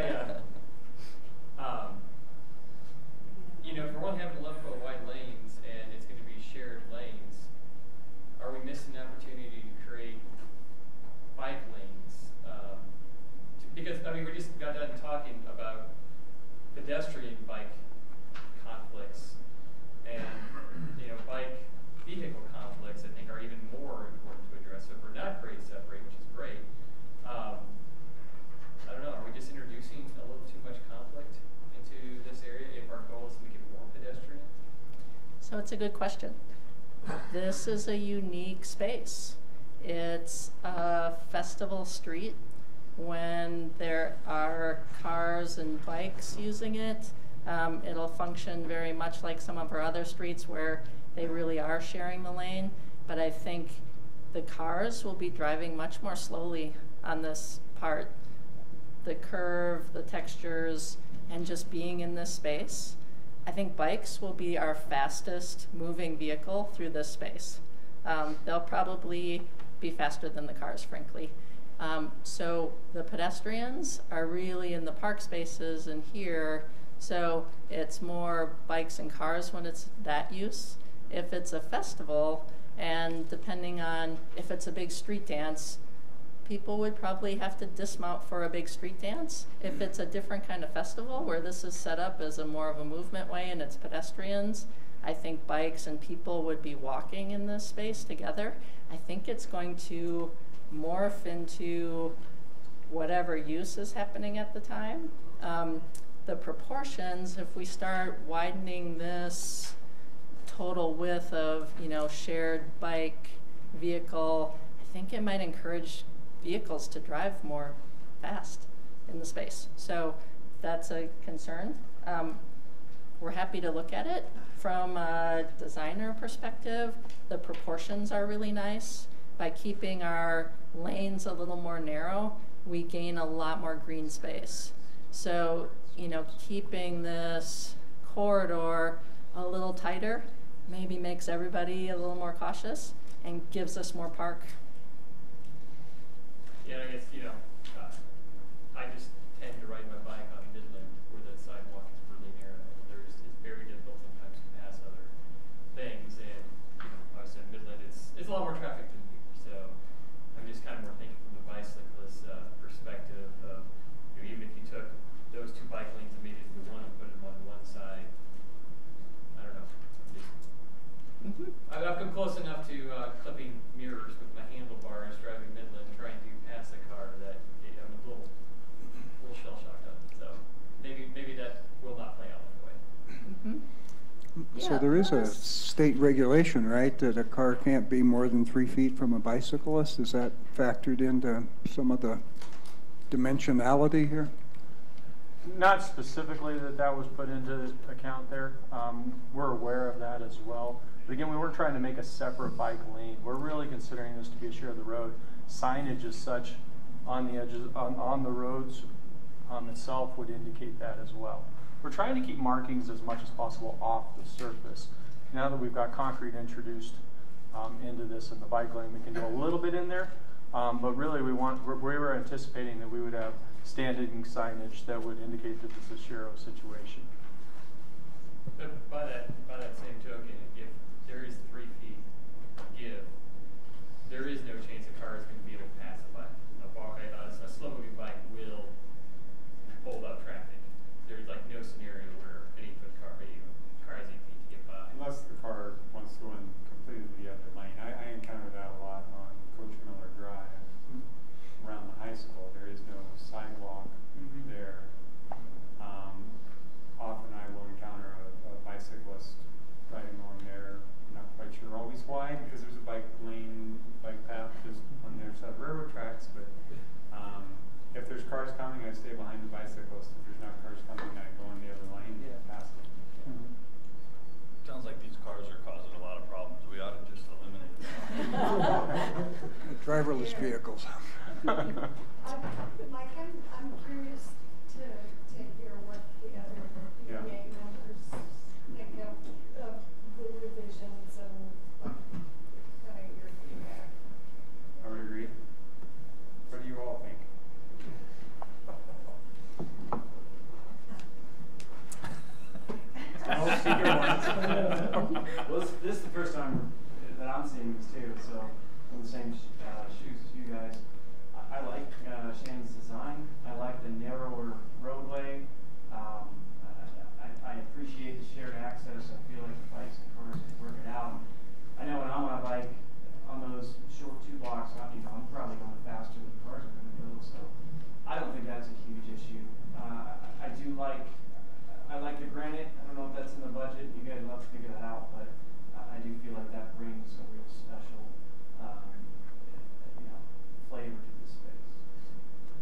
that does raise the question that I meant to ask earlier. If I know you've got to get some details to CDOT, and I understand there has to be some form of a structure below the, whether it's a clay paver or a granite block. I assume your detail would have to be different if it was one versus the other due to the dimension of the material, right? Mm-hmm. Correct. Okay. So if we put the concrete or asphalt underlayment under, substructure in for clay pavers, we can't then in the future go, okay, we found an extra few $100,000, we now want to go with granite. Yeah, it begins to get more complicated in that manner. When we're talking so there's kind of two pieces in here of what CDOT's going to be working on. The plan that you see that Shannon has up on the screen right now is the original plan that CDOT had. And you can see it was very linear. It had curb and gutter streets on the east and the west of Grand Avenue crossing. It had a raised table that went up to the elevator and connected the wing streets to the elevator. Now we're looking to take away all the curb and gutter type of aspect and get this curve, this S-curve in there. The great thing about it is they already had budget in there to put in the pavers. It was an upgrade material as opposed to concrete or asphalt throughout. And so there was a real positive there. They've been really good at wanting to work with us to enable us to pursue a project that is whole instead of piecemeal. So that's wonderful. So as we look at this and what Shannon's shown on there, there's a dark black dashed line that cuts kind of between the two sections right here, with the GAV designations being the Grand Avenue Bridge expenditures. And so they've got all of that brick in play there that they're willing to put in, and we've got this one white area in there under the bridge that says GAV, and it's plain right now. They have it in their schedule and in their bid quantities for that just to be concrete. We're looking at trying to work with them so that they go ahead and put concrete in, but they put it in at an elevation that's going to work for us. Now, how it works for us is a part of this conversation, because if it's going to work for us with brick, then yes, it does change the vertical dimension of the material we use. If we go with a granite, then again, we'll need to design for that accordingly, and we'll need to work with them on how we do some of the transition edges and whatnot. But really, we want to take advantage of every piece of material that they're already paying for or blocked to pay for, but put it where we want it to. So with that, and as we talk about these materials here, that's kind of a piece where we knew we really needed to get before you ASAP in order to get them the plans that they need so that they can spend the dollars so that we don't have to. So, go ahead. However, as you talk about the underbridge and the elevations there, the granite that you would propose putting in there, as I understand, would be like we see at Union Station in Denver, where it's like 2 foot by 2 foot pieces of granite that are probably 2 inches thick or 1.5 inches thick, and not this kind of block 6-inch, 4-inch, whatever that is. Is that correct? Yes, it is. With some extent, there are some limitations on how they can get broke versus having to be sawn or cut. So we need to work a little bit with that. But yeah, we're looking at the larger pieces of material so we can get better jointing, make it more ADA compliant, reduce some of the vibration on that, as opposed to if we have a whole bunch of these smaller brick-sized stones. Along with that, we also need to be able to plan for if they're going to be sand set, or if we're going to have to look at mortar set in some places, under drainage and those types of things that would go along with it as well. So yeah, there's a lot to be done in the next 2 weeks, but we're beginning to hit a wall as some of these material changes were occurring. Because as you know from our previous discussions, we were looking at stepping away from the clay brick and moving towards the granite was where we were heading with it. But a lot of those things changed recently, and they have a lot of impacts to the geometry and the details of the design. So, go ahead, were you going to say something else? So, but just a summary of it though, because this space isn't for vehicles, in general, the granite that we would be selecting is the same thickness as the clay paver that's going down on the sidewalks. The granite, we can have it a little bit larger sizes because granite's a stronger material and they don't make brick that big. The idea under the bridge plaza is that it does feel more like a plaza. In our renderings, you can see the size of the granite is larger, so when we have tables under there, they're not like rocking back and forth, and you know, that space is a little more refined and meant to be like this plaza space, a lot like the outside of Denver. So here's outside of the Union Station, 16th Street Mall, areas in Larimer Square. You know, those components are a little bit bigger because that's where you're putting tables and things. So our thickness, we'll be able to determine that now. Ask CDOT to install the concrete low enough that we can put a various number of materials in, and then that concrete is already paid for by them. So we have the substructure in place. So that works for under the bridge, but if we were to choose, if we wanted to have the same flexibility for the material in the street, that is not the case. We need to decide now, are we putting in brick in the street or are we putting in granite in the street? Is that? So it's a really good question. They are willing to horse trade with us. So they're not willing to just say, here's a check, you guys go buy whatever materials you want. We're gonna get a much better deal. We're gonna get a better horse if we have them install the brick. What they're gonna trade us for that isn't very good. So I think aesthetically, that's one thing I lost sleep over, but I like it now. I'm totally on board with let's have CDOT install the brick because that's paid for in their project, and they'll do the alignment that Derek and I came up with, which is great. We get a little more space around the elevator tower. It comes through here, all at the right elevation, all the drainage is taken care of. Like, this sort of arrangement with them really works for us. And materials wise, I love it, and I think we'll love it. The brick you're talking about around the elevator tower, though, and the stairway is the same brick that they're installing today on the Wynn Street.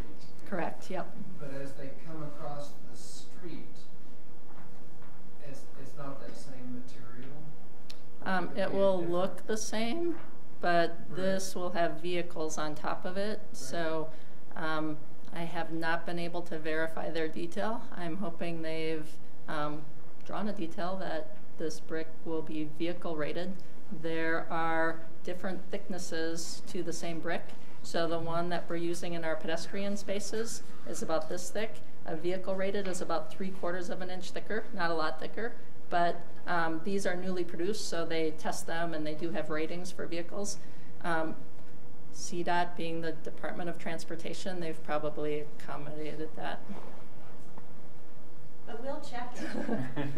Yeah, we just hope that they use in the street. If we choose to continue brick down the street, then it would be. Well, what we're talking about with that is changing up the patterning. So you have a herringbone patterning, basically kind of 90-degree settings that are happening in the sidewalks. And what we're looking at with this is using a soldier course so that they're aligned with one another to guide the path down as well. It'll also work well with our using other bricks or other material as the center striping versus having to paint over something. So that change in kind of material visual texture will occur to designate them just a little bit there and give you a little bit different character between the two. Ken? Just follow up on your question, so the TPA opinion of this. I'm all in favor of the granite, but when taking budget into account, I was extremely happy with the wow factor that we had underneath the bridge. And I understand, obviously, the water feature is not there or an option to us anymore. I would hate to lose that wow factor in a sense of budget where we decide on something to do on 7th Street to the detriment of what we do underneath the bridge. And any decision that we make on 7th Street budget-wise, that we don't take away from that wow factor from underneath the bridge, because I believe that underneath the bridge is the sort of the heart and soul of that whole project, that T version. So that's sort of, I'm concerned about it just looking like a concrete slab, and the water feature, the noise, and all that. The thought that went into that underneath the bridge of counteracting what was happening above, and with the lack of light and so on. So that's, I think, should be another huge focus of direction of what we're doing underneath the bridge. And I just want to respond by saying that that we just haven't gotten there yet. It's not that there won't be, but we needed to get decisions made for CDOT to finish their portion of the work. And I think that what we're hoping to do in a perfect world right now is actually only install the granite. And if you go back to that one that we kind of leave some voids, or and then we can come back and we can finish it, but we can get the granite laid very inexpensively because CDOT would be supplying the concrete tub, and then we're looking at a raised fountain design, and within the next, let's say, 6 weeks, we'll bring that back. We just couldn't get everything done for today, so we had to kind of pick off things that needed to happen. So I think that we're still hoping that we will have a wow factor. It's just going to be a different wow factor than we had. So Leslie, can I just clarify something? So CDOT will do the concrete slab underneath the bridge. Yes. And then our plan would be to lay a thinner granite on top of that. Is that correct? Yes. Okay, and so, but the thinner granite is not, that's at our expense. Yes. Okay, that's right. Okay, I just wanted to make sure that I got there. And I had a question too. It came up earlier today on what's going on the face of the abutment. Yes. And I think they said that was the yellow brick. Yeah, can I comment on that? Yes, so that would be great. I grabbed Galen as he was walking out of the room because the yellow brick really doesn't go with anything we're doing. That's what I was wondering. And so what we had thought was to just use the rose stripstone, the rose flagstone, and have that be on the abutment wall, because that really kind of ties the bridge and everything all together. It's not a new material. It works really well. So Galen went back, we measured what the inset of the wall was. It'll work perfectly. So that's one of the other things we'd like sign off from you all tonight. I told Galen I'd let him know at 8 o'clock tomorrow morning. And we'd like to switch out the yellow brick. And yeah, I know, it's great. Yeah, I think that would seem to fit better. Is there we don't have any any of that yellow brick on this side. No. That's the reason for my question to Galen this morning, because I was hoping that they had already shifted that, but I guess they had not. Well, they hadn't, because they were waiting for us. But as I explained to him, we had a little bit of the rug pulled out, because all of a sudden we weren't going to be doing what we thought we were doing. Yeah, if we were hiding that yellow brick with a water wall, then we didn't really care what it was. Right. Yeah. Well, no, they weren't going to put it on. They were going to leave it off, and we were going to credit. Okay, I see. So the other question I have then on underneath the bridge is I understand the water, the fountain feature, whether we can do it, when it comes budget-wise, we'll have to see. But to activate some kind of I think it'd be interesting to have some kind of a play feature under the bridge for kids in some way, just to activate that area, and not necessarily a water feature, but I've seen things like bouldering elements, something that kind of has a mountain feel. But if people can sit, the idea is that people can sit and congregate under there and maybe eat meals, have food service, but to have an area to let the kids go play while you're doing that would be really nice. And the water feature, I think, would have served part of that, but since that won't be there, I'd love to see that incorporated some way. Like some bronze animal sculptures that the kids could climb on. I'm on a kick about bronze sculptures, but anyway, never mind. So can we talk phasing and costs at all, or are you prepared to do that? I think at this point, you know, we have a decision to make about these points on CDOT. Are we telling CDOT A to put brick down on the wing streets and under the bridge? Are we B, asking them to lower the surface elevation of the concrete slab under the bridge to accommodate a future brick or granite surface? And C, are we wanting them to cover the abutment with rose sandstone rather than blonde brick? Am I correct? Yeah. And with respect to, because other than that, CDOT will be putting all that in. So with respect to the remainder of the project, you guys will be preparing bid documents, putting it out to bid. We would expect to have bids back, we're thinking March-ish. March 1, we hope to be out to bid mid-January. Okay. And then we can discuss budget on all that, you know. And so, you know, because that way then we know what numbers we're talking about. You know, right now this isn't costing us anything other than Derek and Shannon, which is probably not cheap.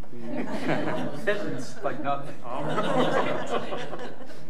Well, I'm certainly good to let them continue their pavers like they're doing on the wing streets, and I think that ties in all of that area.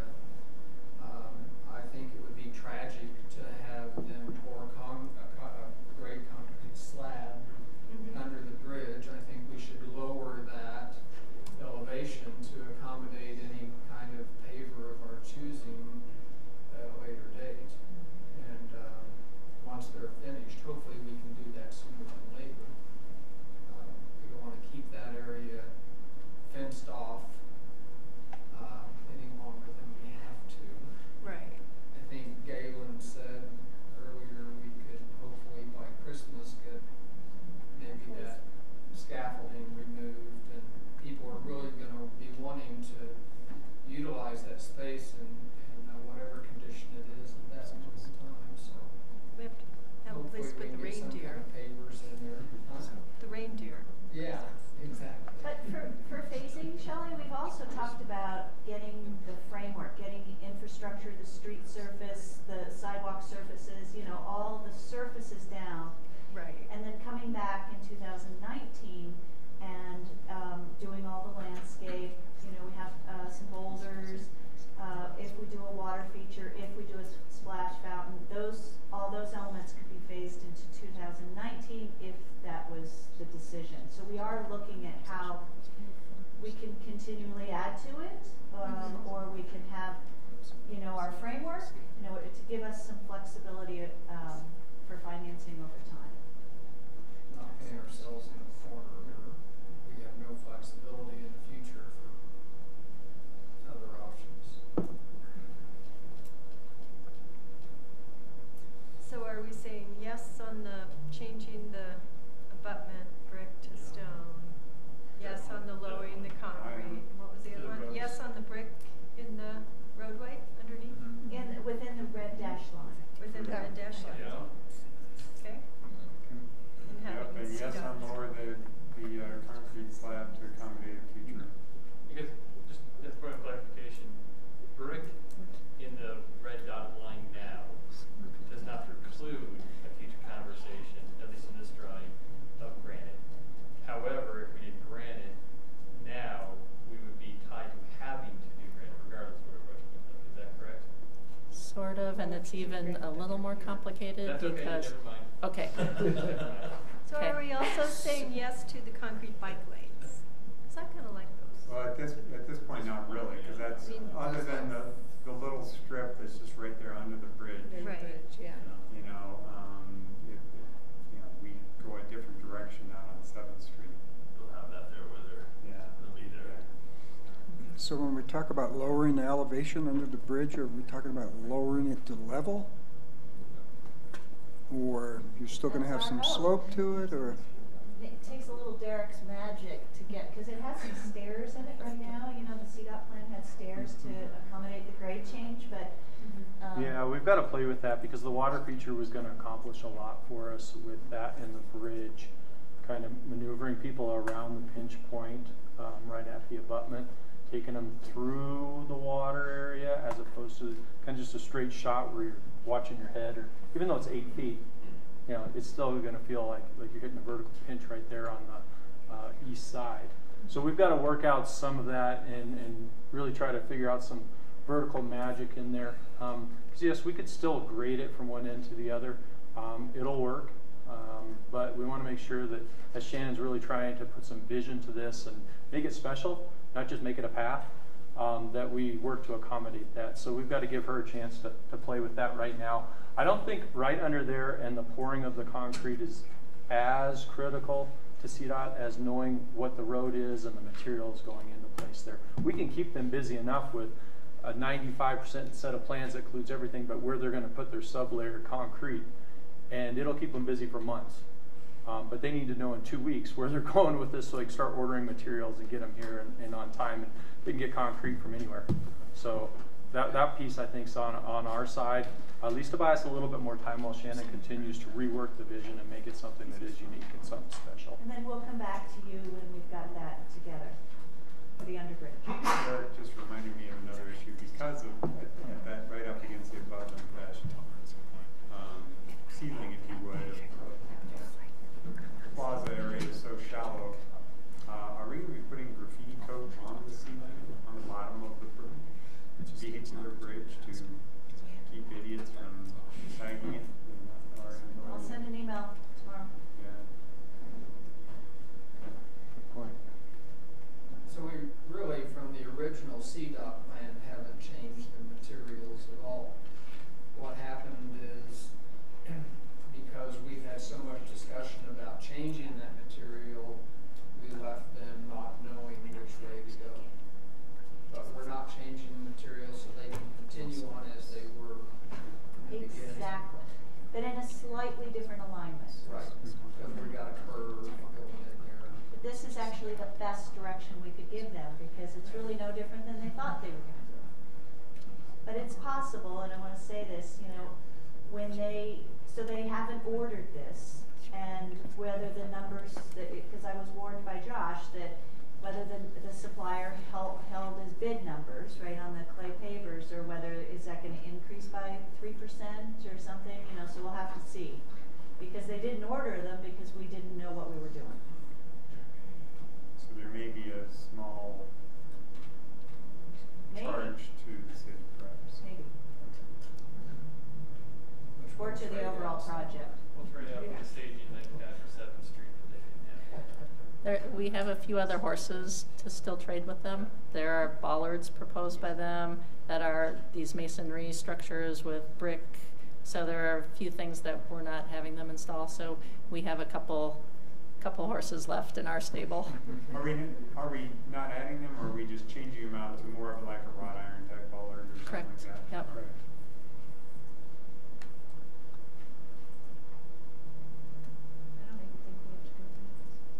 No. So, you know, our bollard design is this. Mm-hmm. So they don't take up as much room as the brick version. And less expensive. Mm-hmm. I like that. Great. You guys have anything? You've been quiet. Yeah, I did have a comment about bollards with all this stuff with people driving trucks with the crowds. I thought, what if we put a removable bollard in the two driveways on either side? I don't know. I mean, it's not. I'm not trying to be reactionary, but You mean at the intersection of Cooper and? Well, like the two. There's two kind of strips that go on the side of underneath the bridge. Oh, the wing streets. Whatever. Oh. And there's bollards that run up to them, but then I figure they're 10 or 12 feet. Some idiot could drive a truck into sometime. We'll look into it. I mean, I know you can do removable ones that go down, you know, foot and a half or whatever, and pull them out of the back Yeah. or something. Yeah, I think we want to think about those also at least initially at the intersection of Cooper and 7th for when we want to turn this into a festival. We just drop bollards in that are out in the middle of the street, effectively run a chain between them, we're done. And then as we extend this in the future to Colorado, do the same thing there. So. I just want to make a comment on how important it is to get it done, along with what the CDOT guys are doing. Take advantage of where they're at now, get it done as soon as you can. We talk about economic development. We know what economic development transpired whenever we did the south side. So the more of that we can just get in place, I think the better off we're all going to be. I think you're on the right track. What is the savings between brick, streets, and granite? What is that number?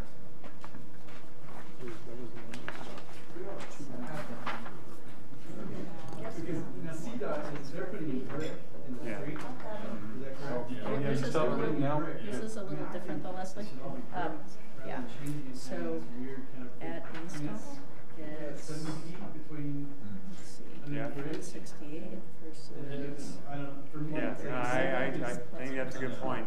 Yeah, That's what we had. You know, going to Keith's point of if you had a delta savings, and maybe it comes under. Yeah. That's my concern is we waste a big chunk of our funds on the granite, and then we're down playing underneath, scrambling underneath the bridge. I think it'd be easy to do, I mean, not easy, it's just money, but under the bridge, you know, is a pretty defined area. You know, I think we're talking materials and continuity, you know, to your point, or consistency. Change materials literally mid-street is confusing to everybody, but I think you can have one material out there, but then under the bridge is that definite maker space area. That seems to be the critical piece to most of the people that we've heard from is, you know, please finish underneath the bridge, get that done, and get it done right. So. So, can I answer that question about savings? Material. So what we were looking at is about $120,000 in material savings. That's just straight material. That's the purchasing the brick, purchasing the stone. There are some other techniques that we'd probably have to look at if we're going into the stone to meet some ADA compliances and to hold that material in place, because it doesn't butt up. The bricks or the stones don't butt up to each other real tight like you can with brick and put them face to face. We'd have to probably look to go into a mortar set, which would increase the cost some more on that. And again, before we were looking at blanketing the whole space with the stone. Now, you know, if we're able to limit it down to just in the streets, if it's, now that we're going to have the concrete strip that could provide the ADA accessibility, if we look to go to that stone, maybe we can look in the streets to go into a sand set with a little bit of chiseling going on some of the stones to get them tighter to one another. A little bit of movement, rocking of them in the street, the vehicle area, isn't going to be as critical as in all of the walkways. It's when we were talking about all of the walkways that we began to realize that we were going to have to go to probably a mortar set application to use those. So yeah, so material-wise, 120,000, but probably some more if it's in the walkways. I guess my only concern with that would be, particularly with snow plowing, you know, and clearing snow from that street, and I don't know how, you know, it's just something to think about if we decide to go that direction. You know, we got some maintenance bids of what it would cost to maintain.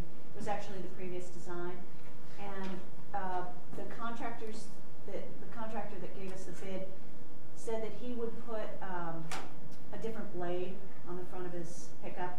Actually, for either of these conditions, he would use what was it, like a fiberglass or some kind of blade that gave more than an actual metal edge blade for snow removal. Well, we could use it that. Didn't Gould use that brush? A brush removal system would seem like it would work great for this. Yeah. Well, I'd just like to say thanks. I really appreciate the thought you've put into maximizing getting value out of the project, and I look forward to seeing it come in at numbers that hopefully we can make something happen. We think we're going to surprise you. That would be wonderful. Yeah.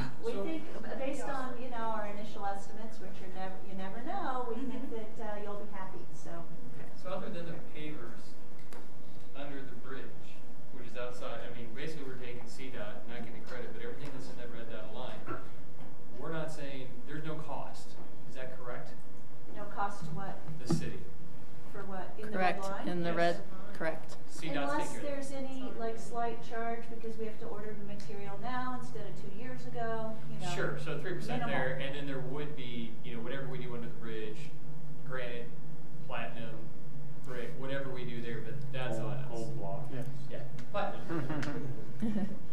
Yes, Yeah, because the other thing I just wanted to say, because, you know, granite's got this reputation like super pricey, but we're buying remnants and we're paying a price that, you know, and it's just like a fraction of what people pay for granite. So it sounds really expensive, but since we're buying remnants, at least we found a source that produces granite for the walls of buildings.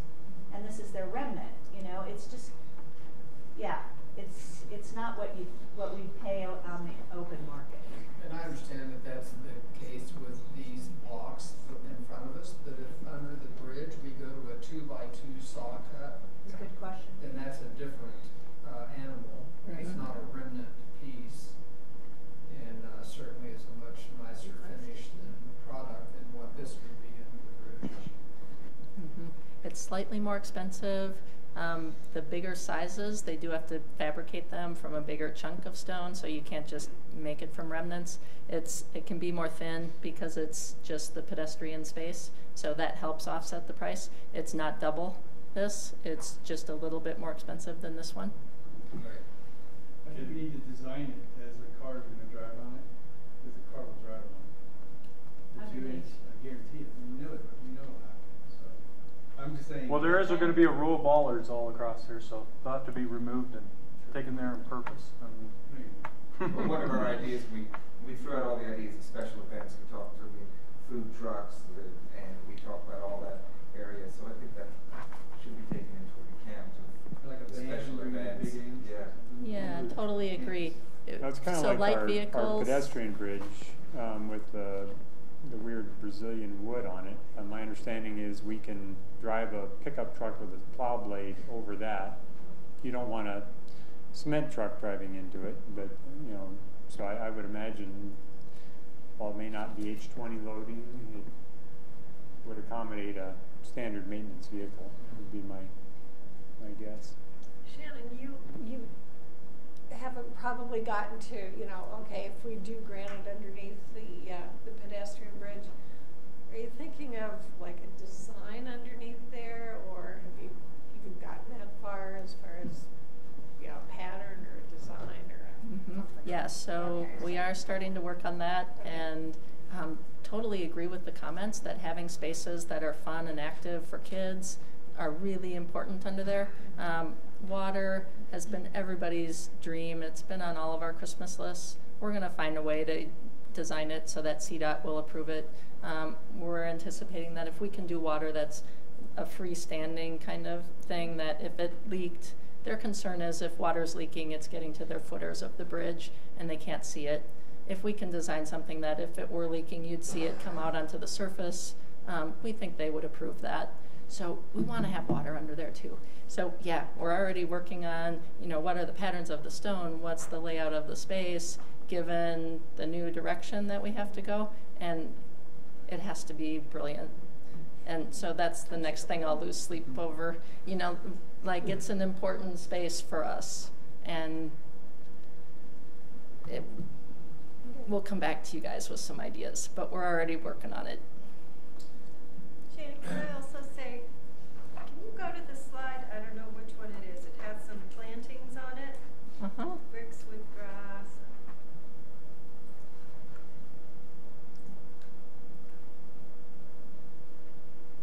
Probably this. Okay. That picture on all the way to the right with the flowers. Yeah. If we could have, that's just lovely. And I mean, we have no areas in our public open space that have beautiful gardens like that. And I would imagine if we were to put something with color and native flowers and things like that in, we could even maybe partner or give a grant to the garden club or someone to help maintain it. But I mean, bringing in something really, some color besides a lot of the landscaping we have downtown is just green shrubbery. Yeah, good. That's really beautiful. Good. That was really in the very early meetings we had to create more of a park-like space downtown. And so that's been a driving force since the first day. Good, I'm glad you like it. And you'll see we're working with a color theme in the Wing Street planters that kind of relate to that, and it's not going to be multicolored as much as it's going to be a theme. It's going to be And we got irrigation solar planters? We do. In fact, Josh sent us an email this afternoon that he went out and checked, and there's irrigation in everything. Is there power to each of the planters if we wanted to do any kind of lighting? In the landscape planters on Wing Street?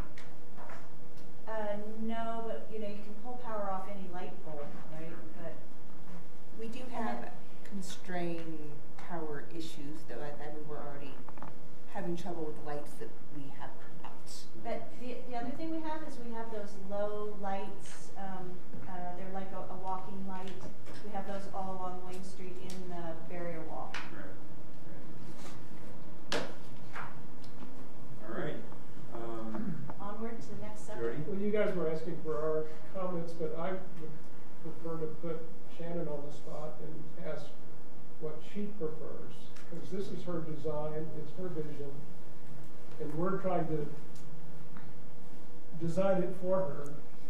And I know as a designer, when you have a vision of something, it's in your head and you want it a certain way. And I would like to just ask Shannon, does she prefer the granite pavers? Does she, what would be your preferred solution? Because I have a great deal of respect for your abilities, and this is your design. And I don't want to impose my design on your design. You have a vision that's maybe different than that, but it's good. Thank you. That means a lot coming from you. Thanks. I prefer this alternative with the granite sets in the street, not only because of aesthetics. It is a really sustainable material. When you all get the bids in, we'll be analyzing the price both at installation and maintenance, and then replacement costs, and looking at a 50-year horizon, a 100-year horizon for these investments that we're making. The granite material will last beyond 100 years. If we ever decided we didn't like it in the street and we wanted to use it somewhere else, we can pull it up and sell it for 5 times what we paid for it, because now it's reclaimed granite. We could go into business. We could remove the street every year. So the granite is a material that will really have this intrinsic quality to it, last a long time. I like that it brings another material into the space so that we don't have only brick. It's nice when you look at, especially the Gastown images, having a mix of materials makes all of the materials more beautiful. So in Gastown, they're mixing granite with brick. There's street furnishings, this really rich palette that just gets better with time and creates this sense of place that is worthy of our architecture and our community. That would be my vision. If we went to brick, I would still love it. So if that's where we end up with a price point when we get our bids and we're saying, hey, it's, the 50-year horizon on brick is similar to the granite, and that's where we are right now, I'd be thrilled. So.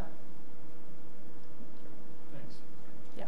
I hate to talk about the elephant in the room, but does anybody still feel like they want to understand why we're not going towards concrete?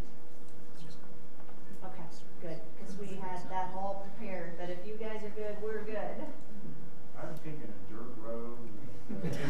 Old West. Tumbleweeds and, all those old boardwalk kind of sidewalks. How about rainy? A few wider roads. That's right. Okay, thank you. This was great. Thank you. Okay, so you have, I can't believe I did a typo, really?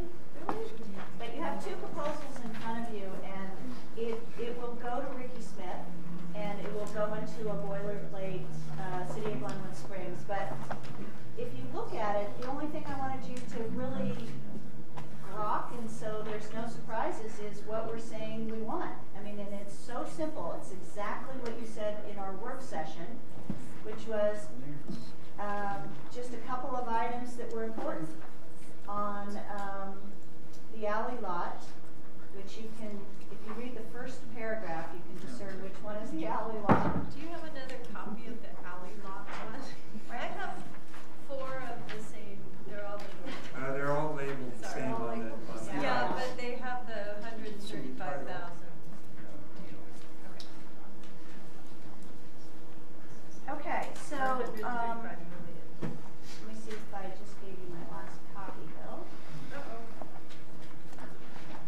Wait a minute. Okay, so on the alley lot, the development opportunity, you know, I'd just like you to look at those few points and make sure that you're comfortable with what we're saying. Derek, Shannon, thank you very much. Yes. I really appreciate your efforts and your sleeplessness. I used to have a full head of hair. Yeah. Such is life. Honestly, I mean, we could not have a better team. These guys have been amazing, and they are so passionate about our town, and we're so lucky to have them. Thank you. Thank you. Okay, so just a few items that will guide whoever actually proposes on this. So look at the development opportunity section, and it's pretty simple, and we'd like to get it out there, get your blessing, and get it out on the street. And again, it'll go through our purchasing department, it'll go through Ricky Smith, he'll dress it up and put all of our criteria in there, and we'll see what we get.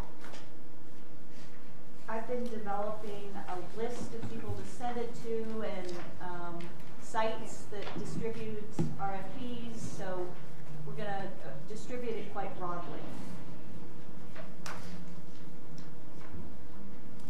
So Leslie, your first sentence there kind of ends by saying North Glenwood at the southwest corner of 6th Street and Pine, as depicted by the attached exhibit, of course, but this makes it sound almost like we're trying to develop a corner and not a whole street.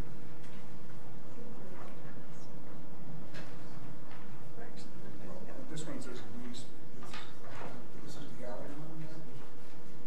The southwest corner of 6th Street and Pine? Yeah. How would you like to word that?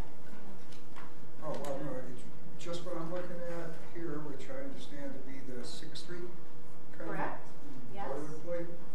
The very first sentence says, at the end of it, that we're looking at the southwest corner of 6th Street and Pine, but it actually goes considerably beyond that, doesn't it? If you read before that, it says for development of land located in North Glenwood at the southwest corner of 6th Street. And see, The only thing I would add is, I guess, a parcel. But I mean, if that needs to be clarified. That's just giving a general description of where it is. It's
guess my only question is, you've got on both of these design compatibility with the historic context.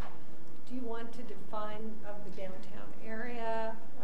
I mean, I don't know of what historic context of what. Of Glenwood Springs. Glenwood, yeah, but that's Walmart. Not historic as well. Well, it's pretty old. No, I agree. You know, I mean, if you could better define that as to the area, the immediate area that. Yeah, because I mean, you know, Colorado is right. Yeah, so I guess some sort of something that just clarifies. Not necessarily the historic character of the pot shop next door. Sassy.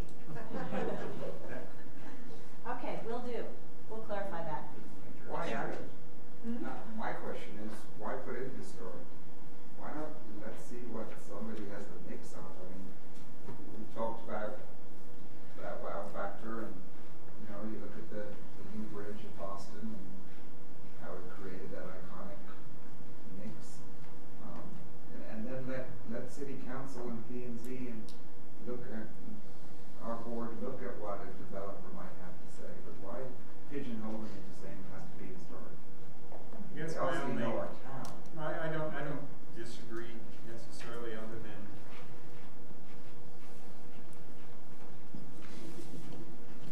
I don't say this to disparage architects, but I've seen some really bad architectural designs out there, like the Aspen Art Museum would come to mind, you know, that I don't want them to waste their time, because I'm not going to remotely consider something like that, I guess. We were worried, and we had this discussion that people would spend money and time developing something that we didn't feel fit in that area, or even met our downtown design guidelines, you know. Could we just say character instead of historic, or? You could. I think you said a great word. I mean, I've heard it before, iconic. And you know, I don't know how we make it so that it says, but man, if somebody comes to us with this character-filled, historic, iconic, affordable housing, zero emission, I mean, amazing thing, like, we'll give them a lot. Like, I mean, public meeting, but I mean, it's like, I mean, I want people to come and just say this lot, I don't want it to be a cost thing. I just want it to be this amazing thing. So if we, maybe some version of character or iconic, because this is not so much the Leslie Bethel lot, but the other lot, the landing lot. No? Okay, yeah. Sorry. But I would rather. That's gonna be a cornerstone for sparking. That's a flywheel that's gonna spark a 6th Street redevelopment. So it is. It's gotta be that lot in particular. I think it's gotta be just iconic. It's gotta have wow. Yeah. And so I don't know if this will encourage people to get super creative. I don't know. Well, you could say that we're putting a premium on very creative use of this space. That we expect creativity without telling them what we think creativity is, maybe. You know, another small comment, Leslie, were we going to take a maximum of 10 pages and they were going to come back? I don't see where we're asking them for a budget here or some alternatives. I mean, can they do that in 10 pages, or do we want them to give us a budget? I mean, I thought that we were kind of trying to get our hands around. Yeah. I think maybe you want to look at that maybe in the second round with these. You pick out the three that you really like, and then you ask for that next level of detail work. Okay. We're going to want to negotiate this, I believe. The only other comment I have is in that under development opportunity, it says purchase or lease the lot. But then on the second bullet, provide for a privately owned outdoor plaza. Should we say privately maintained or privately developed? They might not own it if we just lease it, right? So do we need to? We can tinker with the language to get it. Tinker with that. I mean, I know where you're trying to go with that. just to make those two consistent. So just to get back to the second round, should we mention that there'll be a second round in here, and that selected firms will be invited to prepare like a cost budget or some alternatives, so that they know that if they win this, they're not going to be in like Flint, you know?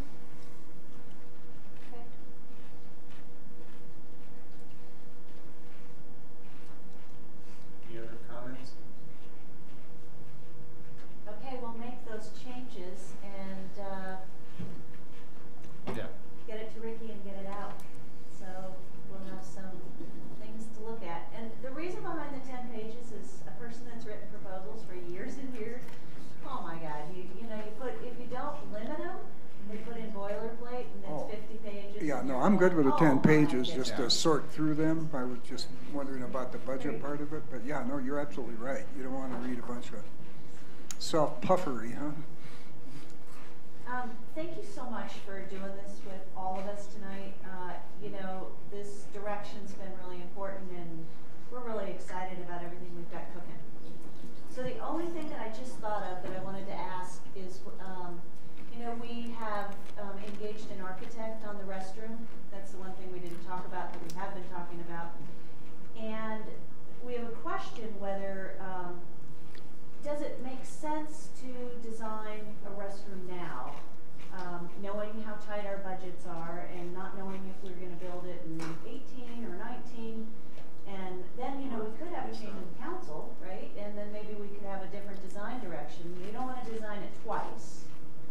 Would it make sense to wait until, you know, kind of get at least through this year and get this project underway versus, you know, we haven't started yet. We're just about to start. We've selected an architect, so we have to say we're thinking about waiting. But we'd like some direction on that just so that it doesn't go through two design processes. I would, my preference would be to wait. That would be mine. I would concur. Certainly, I've been in, I don't know, it feels like dozens of meetings with consultants and Leslie over these issues and just trying to figure out how to pare down this project to make it a little more realistic at this juncture. And the restroom was one of the items that fell off the board. It's just, I don't know, I could build you a home cheaper than what government could build you a bathroom for. So I hate to give up granite for restrooms or some other element that's going to be around for a long, long time at this point in time. We have the infrastructure in place, the sewer, the water, the electric, everything is there, so we're ready to plug and play when we can afford to do that. Yeah, I just have mixed feelings because I have heard from several business owners that they have people walking in all the time saying, we need a restroom. Yeah. We don't have a restroom at our visitor center, which is very unfortunate, I think, at this point. That would be a preference of mine, is that you have it at a visitor center or someplace like that. So, yeah, it's a hard call. My feeling on it is that I know the prior restroom that was there was scary, perhaps not very well maintained, but I don't personally know a human that actually ever used those restrooms. I mean, I've never spoken to anyone who has actually entered those restrooms that were there. So I'm not quite sure why we're thinking about building a restroom. We got by with it. You know, I've lived here essentially all my life other than about 10, 12 years when I went off to college and so on. So took you that long to get through? It did. It did. In the 25 years I've been here, I actually never went in that restroom because I was always a patron of the businesses downtown that had restrooms, you know. So I was at Juicy's or Doc's or the Brew Pub. Brew Pub's got a great restroom, so. And in some ways it does pull people, visitors, into those businesses that do. So. Yeah. If as a downtown business owner,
comments that Shelley has gotten are the same ones I've gotten. There's a lot of retail businesses and shops downtown that are so historic that they don't have public restrooms in. Right. But all the restaurants and bars do. It's just these little retail, Sue Sharp's place doesn't have a restroom. Right, not a public restroom. Right. And I'm restoring an old building, and Rick is making me put in an ADA compliant public restroom, so there you go. Now we know where it's. Now you know where to go. Now we know where to go. So I think putting it off for a year is a good way to go and hold off on that. Like when you go to Aspen, they have pretty nice restrooms and they get a lot of use. Yeah. That's been my experience. Right. I had no hesitation of using it. It may be I've used because the one ours in was, Aspen. I've used the one in Aspen. I've never used the one in Glenwood. But it goes back to your point that maybe they were so scary that people didn't want to use them. Right. If it was designed a little better. Well, and I think it's different when you live here. I mean, the purpose of those restrooms is visitors. If you live here, as a resident, you're not going to be using that. But. And as a festival, but don't forget that the fact that special events. As a festival street, I think that we will. It is an important aspect of it. Yeah.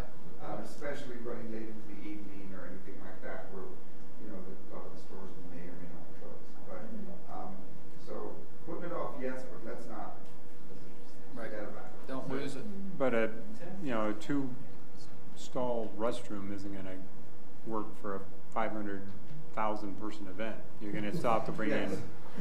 You're going to have to bring in porta potties. So, I mean, I'm not saying we're going to say no forever. I don't see the necessity today for one. In 2019. I'm not sure I'll see the necessity in 2019. But by 2020, I won't be able to make the decisions anymore, so it won't matter. Are we comfortable? Age, you may see the necessity more urgently. Are we comfortable once the bridge project is done removing the porta potties downtown? Because they're not doing much for anybody. Just costing us money and they're gross. Yeah. Okay.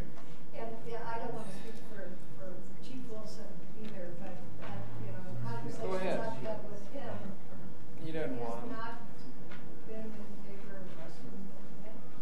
They're just a pain for enforcement and But particularly for 2018.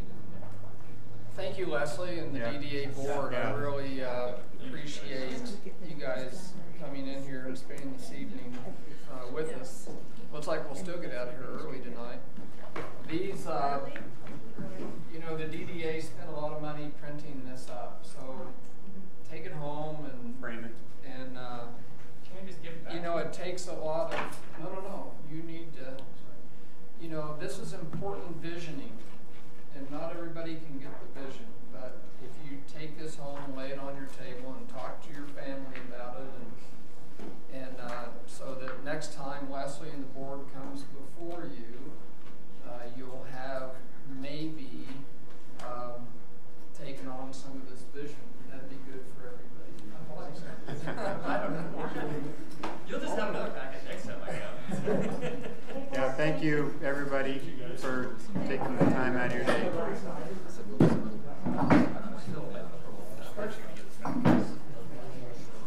It will.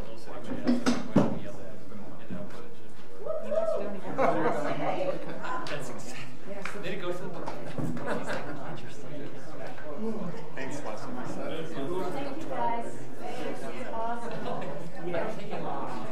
Leslie, if you come in with a rolling cart and supposed to have drinks on it, it's not granite papers. Just so we understand each other. They've tried to hide your cherry for the last year. No hot chocolate drinks. There's no Which one? Just like item on the agenda. Hey, you and I have to get together on a few things. Thanks, guys. Thanks for your patience. All right.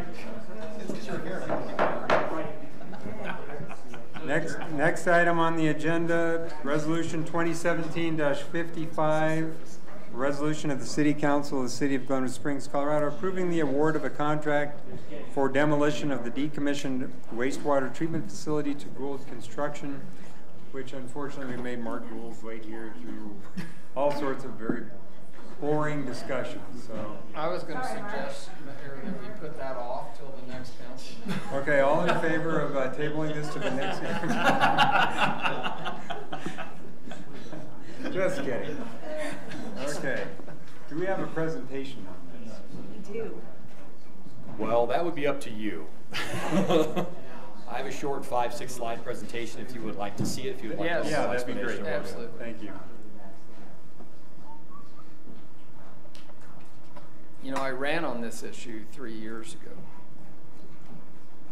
Getting it down. Taryn, taking that. It will give you something to run on the next time. Yeah. I love it when when you throw me a softball. I really appreciate it. All I got out of it was a tunnel. But there was a chain link fence too. Yeah. Matt Langhorst, Assistant City Engineer. Robin Milliard is also here, and Mark is also here. We'll go through this fairly quickly.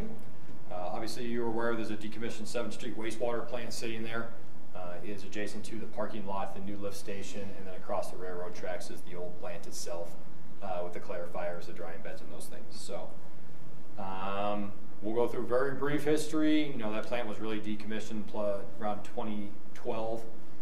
Recently, we've been throwing a heater in there. We've been using the larger facilities to store our vac trucks in since we did the land swap with the school district and we lost some storage facilities over there. We've been kind of utilizing it as storage at this point, and offices across on the west side for some of the water wastewater guys. When we brought this to you previously in an RFP, we determined that structures 6, 7, and 8, which is pretty much everything on the east side of the railroad tracks adjacent to the parking, were kind of our main mission to get rid of. Structures 1, 2, 3, 4, and 5, which is all the giant clarifiers. On the west side of the tracks were kind of tier 2 things. If we could get rid of them, we could afford it, that'd be great. And then the RBC building where the offices are and the drying beds were kind of the last piece of the puzzle to get rid of. It was anticipated with the discussions prior to the RFP that we probably wouldn't be able to afford all of this to go away, so we did the RFP in a 12-point bullet process so that we could get an idea from each contractor how much each one of these little pieces would be to demolish, and then try to fit that into the budget we currently had for 2017. Since we didn't have enough money, Mr. Gould has gone back and looked at this and kind of give us a couple of options that fit in our price that we have, or $500,000. Is option number 1 is the items in green, which is the PSH building, the 3 digester tanks, the brick building itself, and the parking area around it to be reclaimed, demolished and then reclaimed. And then the west side of the tracks would be the pump building, which there is a significant amount of asbestos in that building. It would be a good one to get rid of. It's a fairly simple concrete building. It is fairly deep, but remove that building in itself. And then the drying beds, which are concrete structures themselves, would all be removed for the $500,000. Option number 2, staff prefers option number 1. It goes with our tier 1, tier 2 process that we were looking at originally, and kind of removes everything on the west side of the east side of the tracks. Option number 2 kind of gets rid of everything on the west side of the tracks minus the offices in the RBC building itself. That would include the main clarifier, the 2 smaller clarifiers, the chlorine tank, the lab building, some of the buildings we have over there that are temporary storage facilities, and the drying beds, some concrete sidewalks, miscellaneous things, and then reclaim that into a topsoil facility that would just kind of be open. That would leave us, for the future, the RBC and the PSH building on the other side to still demolish. If you looked at the bids, I don't know if you've seen those or not, the total cost, Gould and the second bidder were within about $7,000 of each other, and there was a $1.2 million to demolish everything. And the plan was to remove everything to a depth of about 9 feet, so that if people came in the future, they wouldn't be running into concrete too quickly. Plus, that's kind of where our water bed table is for the river. So we don't want to go too far below where we cause ourselves compaction issues coming back up. So this is the option 1 and 2 that Gould supplied to us. You can see kind of the breakdown. Option 2, Gould is actually kind of giving a 10% discount from the bid process that we went through to accommodate the $500,000 budget. Both options meet the current 2017 budget we have for demolishing at least portions of the facility over there. We're recommending option number 1. It kind of gets rid of the whole unsightly section on the east side of the tracks that everybody kind of drives by and see. Option number 2 gets more, kind of leaves pieces here and there on both sides of the track and doesn't really get rid of anything that's visible to the public at that point. So we're recommending we choose option number 1 and award the contract to Gould and move forward still this year. Great, thanks, Matt. Yeah. Shelley? Comments? Yeah, I just had questions on the option number 1. So is it mainly based on what's kind of visible on a drive-by scenario, you thinking? Well, it opens up that parking lot in there. That was why we were initially trying to get rid of it prior to the closure, but due to testing and asbestos and lead and everything else in the process we had to go through, it's taken a little bit longer than that. It accomplishes a large goal. That's a large building. Those tanks gather water, so we actually have to pump water out of them. There are still some solids within the building itself that we would have to be dealing with. It opens up a large area over there for further discussions. Right. If we move to the other side and you start taking out clarifiers and everything, you really haven't gained yourself much at that point. And if we had more information on what we want to do with the confluence area, maybe we can even reconsider what we're going to take out. Maybe we only need 3 feet removed versus 4 feet of these large underground tanks. Maybe we could do a little cost savings there. Okay, so there's a couple other reasons. There's many things in play with this. So. Right. So, and I'm just trying to understand that recommendation for option 1. So are you thinking you could maybe go ahead and extend that parking lot, even if it's just gravel at this point, it would be a usable. Correct. More usable than it is a more usable area on the west side. Correct. Because when I think of what's visible, you know, just from a personal experience, it's more visible for people walking along that river path that they see that old industrial site, but I can understand, gives me a better understanding if there's more use if we get rid of the buildings on that east side. It sounds like they're kind of a maintenance issue right now anyway. They are. Okay. Yes. Okay. Okay. Thanks. And you know, for how much we want to make the west side of the track enticing for open space and use and other things like that. So the more that we take out, the more you might want to look at it as flat area and considerations for. So this is a better use, I would say, of the money and better use of immediate facility expansions. Okay. Thanks, ma'am. Kathy. Well, I guess I would agree with staff on this one, that I would prefer to see option 1. I just think those tanks in that area by the parking lot to me are really visible, and I would like to see those gone. So I think that would show more progress, even though it may actually not be more progress. It feels better. So that's my 2 cents. One other point to make is that the one tank is extremely close to the railway line. We have a flagger who is actually on the bridge project until it's completed at this point, so we can utilize him to accommodate the need for a flagger when we get close to it for taking down that tank. So that's a huge cost savings. That guy's about $1,500 to $2,000 a day if we needed them by ourselves. So he's already agreed to come over and kind of maintain what we're doing while he's doing the Grand Avenue Bridge project at the same time. So we'd have a little cost savings there also. Steve. So as you come through the white tunnel. Your tunnel.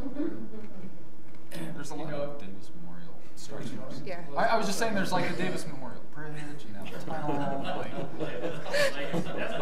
That is like legacy tunnel. You know, currently that chain link fence is there with the razor wire on top of it to keep us out of that area. I suppose that fence is not moving at all. As you take out the drying beds, The one, correct. The one thing I don't want to see happen is that area become more industrialized than the drying beds are. Okay. I would hope that the city's not going to now start stockpiling equipment in there. And so one of the goals in the next month, 2 months, we can discuss with Rob a little bit, is to kind of take the office area that we have guys housed in right now and move them more towards the new wastewater plant. They're moving their stockpiles out there because they're going to be more focused out there. So this area has become much less used. So the cars you see in the aerial, most of those won't be there. The stockpiles that we are using in the drying beds right now, because they're great for stockpiling things. You know, in general, we may keep a couple things over there, but not more than we have right now, because we'll be more focused over in the west side of town with those guys and what they're needing. Because they want to drive up, hop in the truck, fill it up, and leave, versus having to run around town and try to figure out where equipment is. certainly everybody in the neighborhoods that I represent would like to see that not be an industrial zone. Sure. You know, we use that those pathways to get to our parks and our music events, and so we're anxious to see that all that go away, whether we get to walk on it or not. Sure. So hopefully in the next budget session, you know, maybe we can get rid of these tanks. I want to take them all down as well.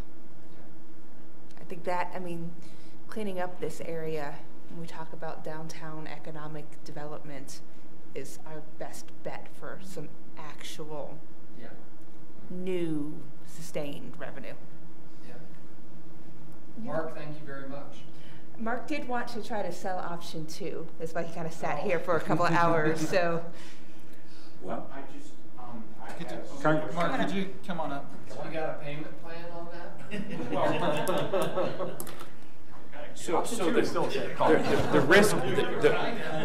the risk for us for option 2 is that we had found some source of dirt to fill those holes in that was actually going to be beneficial, because you want something structural so you can build on, but I personally would like to see the holes that kids can, you know, we haven't had an issue over there, but kids can go over there and get in any one of those and fall off the concrete. So I thought that because I had some dirt closer, that's why I gave the discount on option 2, but I mean, it's no big deal, either one. I mean, I get why option 1 is where it is. Gives you a parking lot. The other one doesn't give you a parking lot.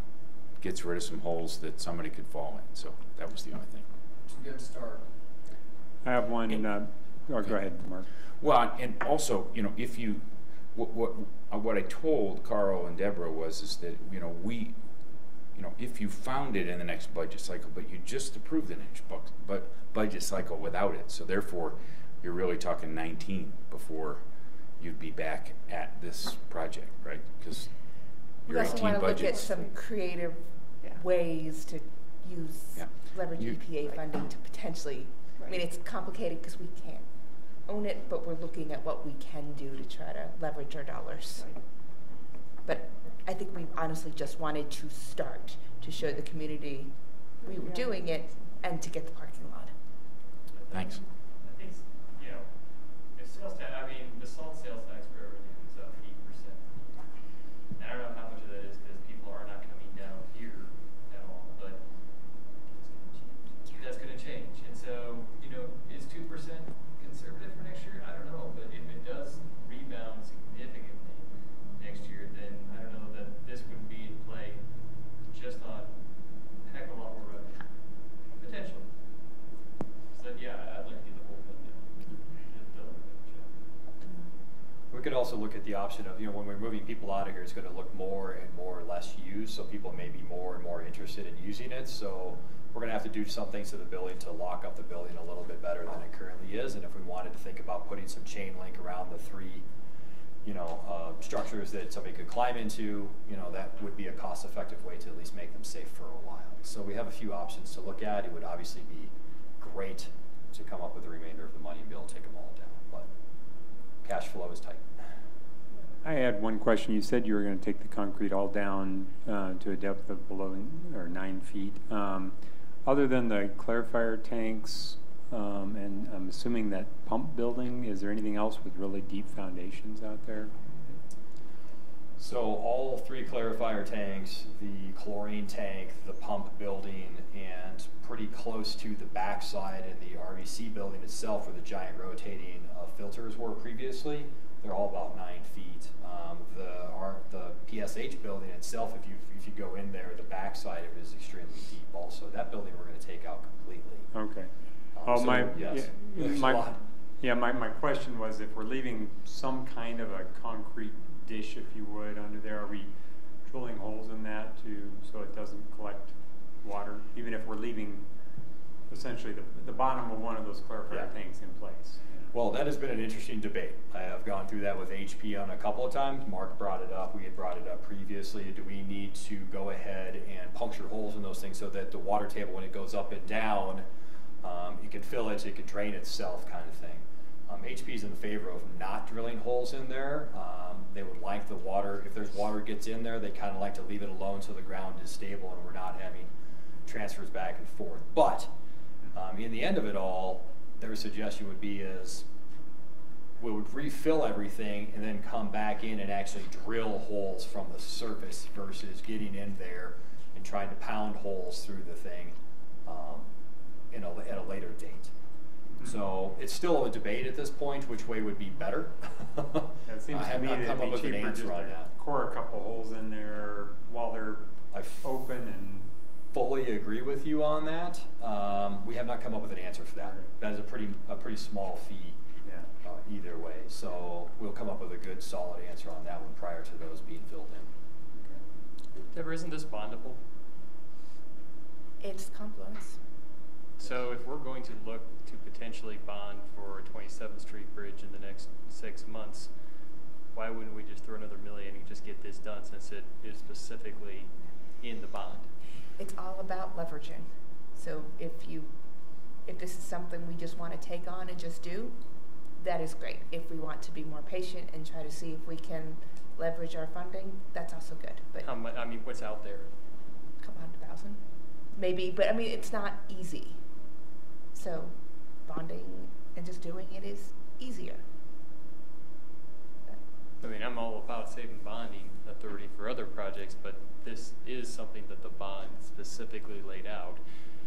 And if we did bond for the, I mean, I'm just kind of speaking off the cuff here now, maybe I'm going to let it feel, but if we did, keep speaking. Taking away Steve drinking time. But if we did bond for the whole project, because we would be going for bond anyway, and it is laid out, then that would free up $500,000 in next year's operating budget, correct? This year we budgeted $500,000 in the water fund. So this is not A&I funding. Okay. This is. Whether we bond next year will depend on what things look like when we get bids back. So bonding is not a guarantee for 2018. So just. Though I do think there's a likelihood to get 8th Street done. Right. You will be looking at a bond, and hopefully in 2018. Right. So we wouldn't want to just bond for all my debts. Right. So Matt, let me ask a naive question here. If all of the foundations aren't totally extracted, does that have some impact on future development and people who might want to build on that? Would that, and it's just a hypothetical question. But. It's a good question. That's why we were looking at going as deep as we could with the extraction of the concrete. Once we start going to, even if you go out there and look at the river now versus the elevation of that property, once you start going lower and lower, depending on what time of year you're doing it, you're going to run into a water table. So you have to fill them back in. That's very difficult to do if you're underwater. Now you're talking about pumping, which may not be an issue depending on when you do it, if you filled it and then cored. So it's all in a process. We thought 9 feet was extremely reasonable for removal depths. It puts us above the water table kind of at any time of the year. Obviously this time of year is a little bit safer since the water is down. And we would be filling those back in per the RFP with structural material. So whoever came back in, they would run into a good pad right there with a 9-foot free depth on it. It gets them water lines, it gets them generally sewer lines. parking garages below grade, they're probably not going to do that anyhow because of the water table issue. So it kind of puts it at a good spot where people are probably going to have to stop building anyhow with that particular area. So, I understand staff's reasoning for recommending option 1. Option 2, we are seeing right now a $52,000 discount on option 2, which we're not getting that same discount on option 1. Is that correct? Okay. I don't know if that soil's still available either. That would be a Mark question. Well, hopefully. Hope's not a strategy. Yeah. Well, but in essence, we will be getting a little bit of a discount with the flagger too, but yeah, because we're going to be working in there for a duration of time. So that's true. Now, is that building that's close to the rail line, is that actually in the railroad right-of-way? It is not in the railroad right-of-way, no. But it's close enough that we need to employ a flagger. Yeah, they have all kinds of distances for set-offs, whether you're in there right-of-way or not, from the center line of the track. I'm sorry, maybe you said, what's the timing of this project? I believe Mr. Gould would like to start this in December, the last time we spoke. What is it, 120-day project? Yeah, maybe get some by spring. You know, literally, we've got some compaction to do for some of these holes, and so that'll probably be done in March. March or early April, depending on the frost. Just get the frost out. Yep.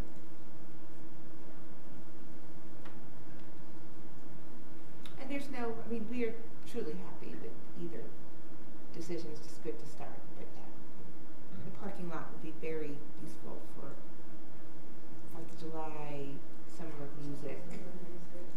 Well, you're talking about option 2, we get less tanks, less legal liability if kid falls in it, and we get $50,000 discount. But option 1 at $1,500 a day for a flagger for 3 months, that's even more, correct? Well, and you may be looking at 10 or 20 days for taking that down, so you're not looking at 3 months, but still, that's 15 to 30. So dollars and cents wise, we're in the ballpark. We're in the ballpark on either one of them. So, option 1 is what we were looking at previously. The drying beds and the lab are kind of a bonus. We didn't even know we were going to get to those with the $500,000. So, and option 2 it's also still a good option, but call it the less preferred option.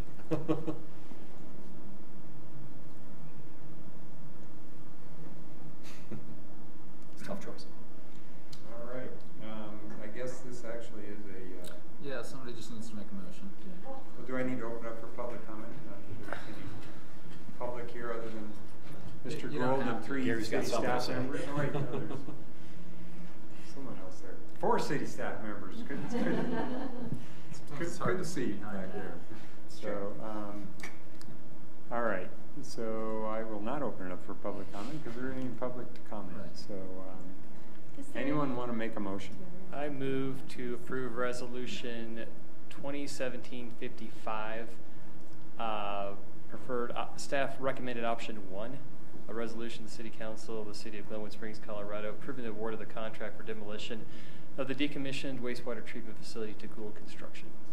Second. Yeah. We have a motion by Jonathan and a second by Steve Davis. I don't have to say that anymore. You're the only Steve. So anyway, we used to have 2 Steves. So anyway, a second by Steve to approve resolution 2017-55. Any further discussion? So we'll call the question. Cover yes, Goldish yes, Davis yes, Gamma yes, Leahy yes, Voorhees yes, Cobb yes. Motion passes. Thanks, Mark. Thank you, Mark. Thank you. Appreciate it. Thanks for being patient with us. It's important that it cleans up the approach to my tone. Especially since it's Memorial Time. Yeah, exactly. You never know what tomorrow might bring. It's a tough crowd. It's a really tough crowd. Yeah, I know, right? It's a preemptive We're memorial. gonna hang a cardboard sign. I was thinking of a bench. Okay, at this point, we're up to the report from the city manager. I got nothing. You got nothing? Thank you, guys. Okay, how about city attorney? Actually, I do have one small matter. As you know, you're under contract to sell the library building to Ted Edmonds. He has requested an extension of time on that contract to December 20th for closing and December 13th to complete his due diligence. I don't really have any objections to it. It's just he's finishing up, making sure he understands what's going on in the building. If it's okay with you guys, I'll just have the mayor sign that extension. He's still trying to close this year. He recognizes it's important. So good. That works for me. yeah. Okay. That's all I have.